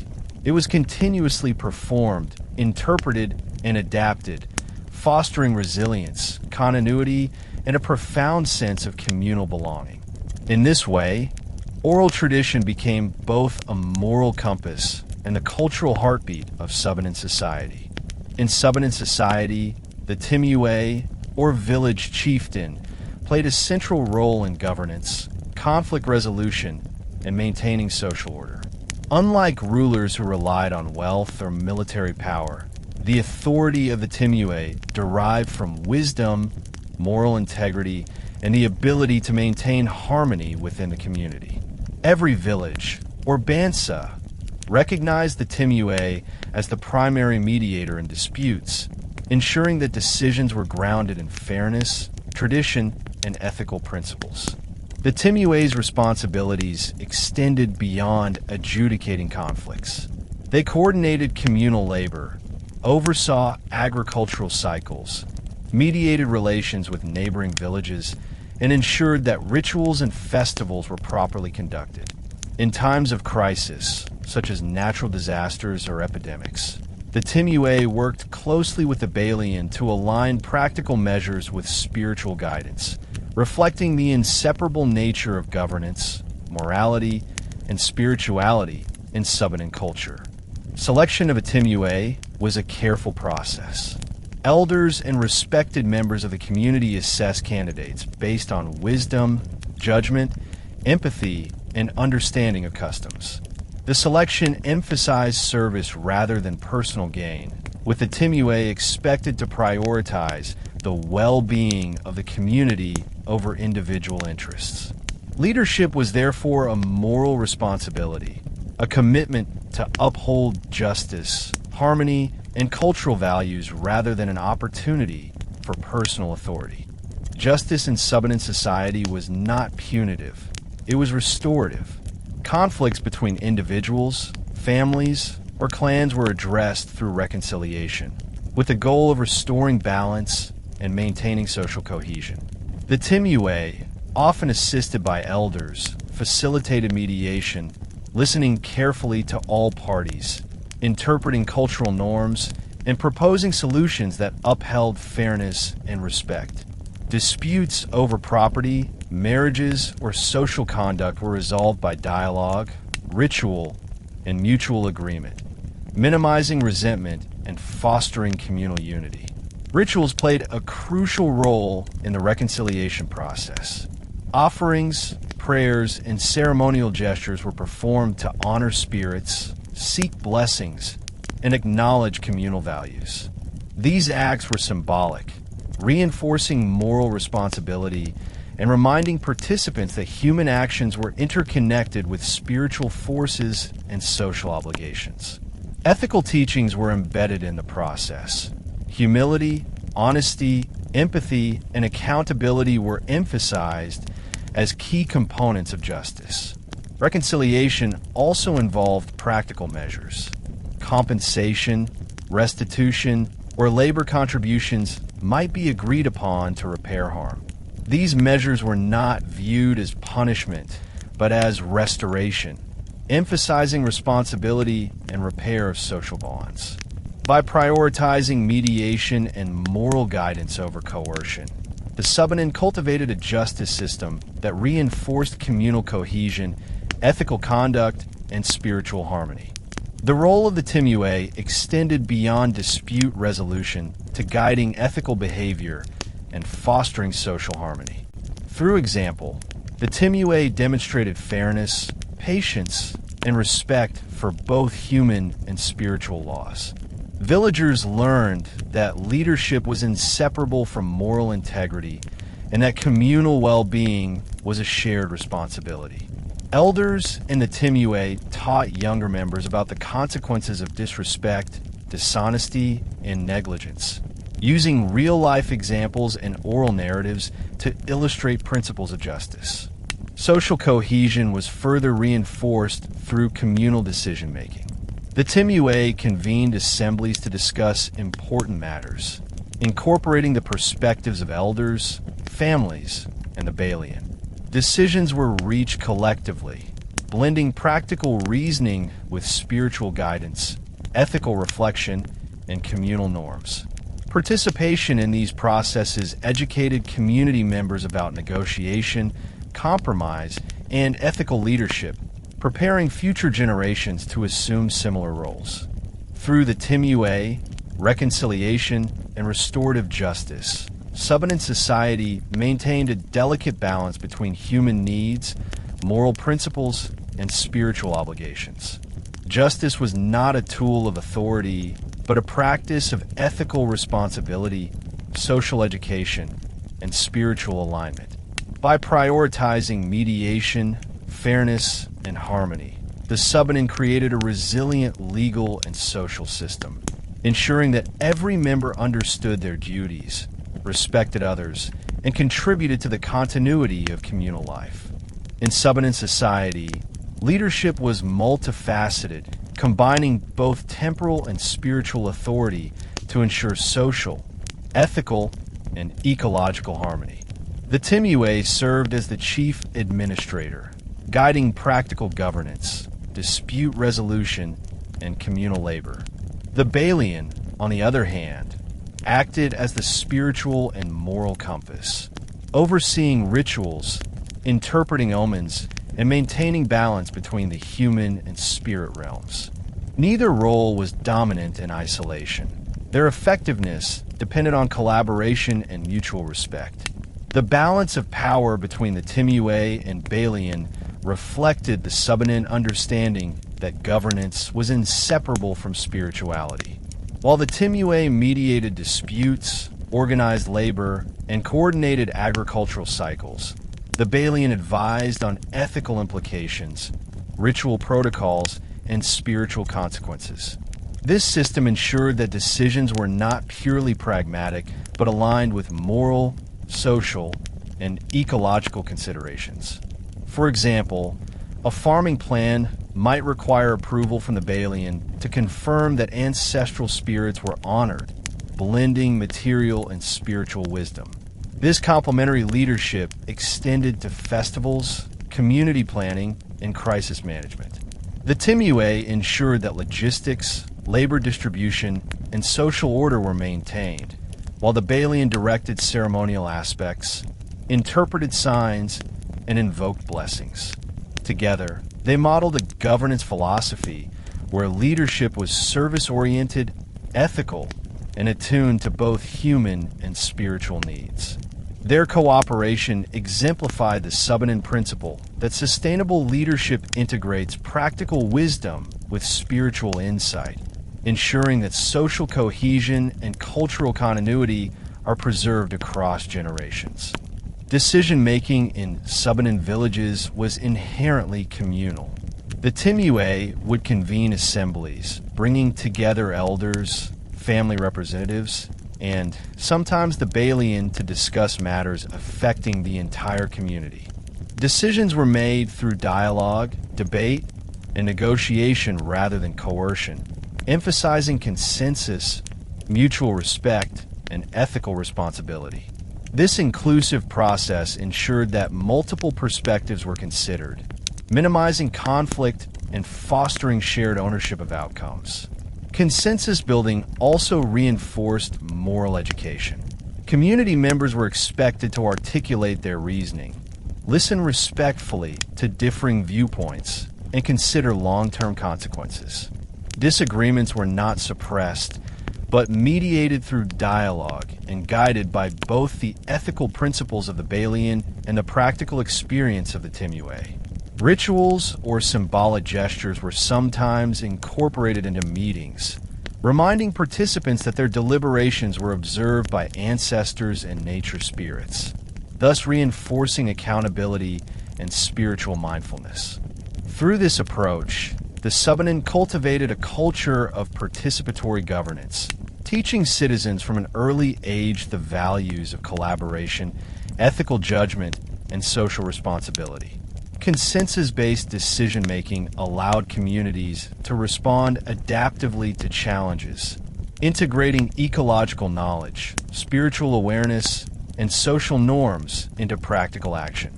This system emphasized that authority was a shared responsibility, with the Timuay and Balian guiding rather than imposing, ensuring that communal harmony and cultural integrity were maintained.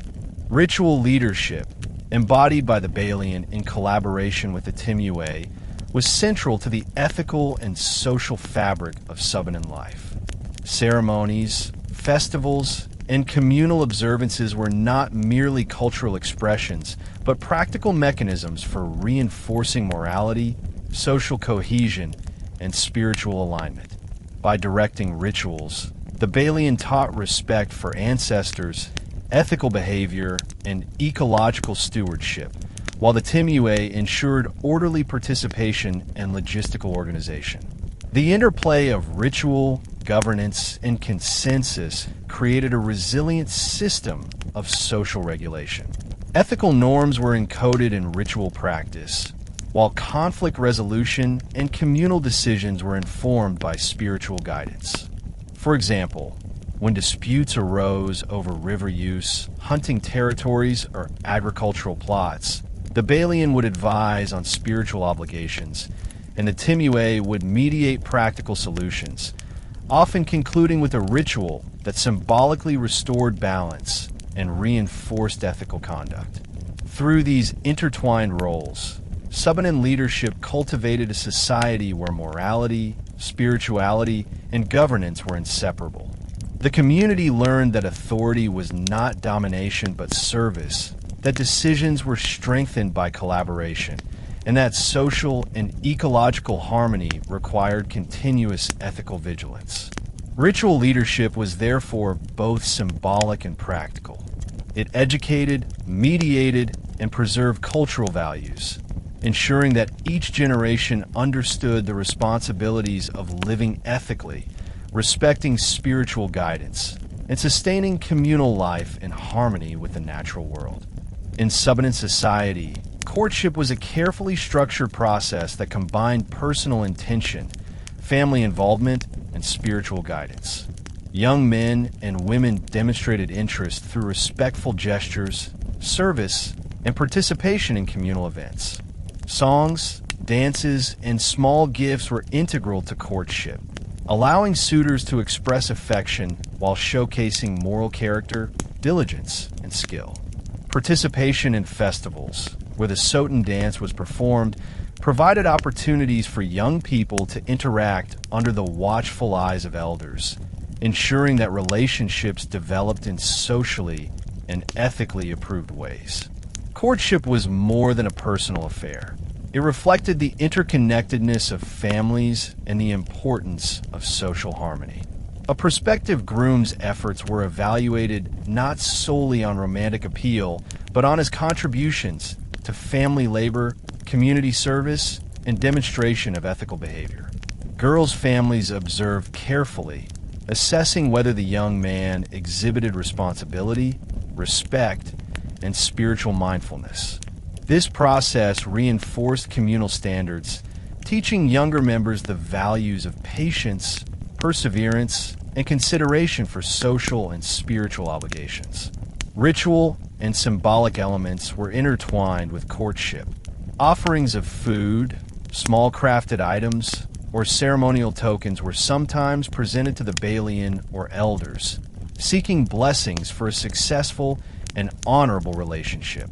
Courtship thus functioned as an ethical and spiritual education, teaching participants the importance of family cooperation, moral integrity, and respect for cultural norms, ensuring that love and partnership were harmoniously integrated into the broader social and spiritual context. The Balian, or bride price, played a central role in formalizing marriages and strengthening family alliances. Unlike commercial transactions, Balian was symbolic, demonstrating respect, appreciation, and acknowledgement of the bride's family's role in nurturing and educating her. It consisted of carefully chosen items, such as agricultural produce, woven cloth, crafted ornaments, or livestock, reflecting both the groom's commitment and his family's capability to contribute to communal life. Negotiation and presentation of Balian were performed with ritual and ceremony. The families gathered under the guidance of elders and the Balian, who ensured that the offering was appropriate and spiritually acceptable. Discussions involved ethical considerations, reciprocity, and acknowledgement of family honor. Through this process, marriage became a communal matter rather than a private transaction, linking two households and reinforcing intergenerational relationships. Marriage alliances also had broader social and political implications. By marrying into another family, the couple strengthened ties between clans, facilitated cooperation in labor, trade, and defense, and integrated ethical and spiritual obligations across households. The Balian and associated rituals symbolized mutual respect, ethical responsibility, and communal interdependence, demonstrating that marriage was as much a social and cultural institution as a personal union. Marriage ceremonies were community-centered events, blending ritual, celebration, and ethical reinforcement. The Balian guided ceremonial aspects, invoking ancestral blessings and ensuring that the union aligned with spiritual and moral principles. Music, such as agon and kalintang, accompanied dances, chants, and storytelling, creating a vibrant atmosphere that communicated communal joy, ethical values, and historical continuity. Participation of the wider community reinforced social cohesion. Elders, neighbors, and relatives observed, advised, and assisted in ceremonial proceedings, transmitting knowledge and reinforcing cultural expectations. Children and youth learned by witnessing the rituals, internalizing lessons about respect, family duty, ethical conduct, and spiritual mindfulness. Festivals and feasts associated with marriages also provided opportunities for celebration, education, and moral reflection, integrating practical and spiritual guidance into communal life. Through courtship, bandian, and marriage ceremonies, the Subanen maintained a culture where love, family, ethics, and spiritual awareness were inseparably intertwined. Marriages were carefully guided by elders, balanced by ritual and moral oversight, and celebrated by the community, ensuring that personal relationships contributed to social harmony, ethical development, and the perpetuation of cultural identity. This holistic approach reinforced the Subanen worldview, that individual actions, family alliances, and spiritual responsibilities were all part of a cohesive moral and cultural framework, sustaining community resilience across generations. Thank you for joining us on this journey into the heart of Subanen culture and tradition. Today, you have seen how the Subanen harmonized life with nature, maintained ethical social structures through the guidance of the Timuay and Balian, and preserved centuries of knowledge through oral tradition, music, and ritual. From the subtle wisdom of reconciliation and restorative justice to the vibrant colors of their hand-woven garments and ceremonial ornaments, the story of the Subanen teaches us timeless lessons: respect for our environment, reverence for our ancestors, the power of ethical leadership, and the importance of community. The moral of the story is clear. Life, spirituality, and community are deeply intertwined, and survival is not only about resources or strength, but also about wisdom, cooperation, and ethical living. The Subanen remind us that every action matters, that culture is a living thread connecting generations, and that harmony with nature and with each other is the foundation of a resilient society. If you enjoyed this story and want to continue exploring the hidden histories of remarkable people and cultures, don't forget to subscribe to History Teller YT. Hit the notification bell so you never miss a journey into the past. Join us next time as we dive even deeper into untold stories, ancient wisdom, and the lessons that history has to offer for our lives today. Your adventure into history is just beginning, and we can't wait to welcome you back.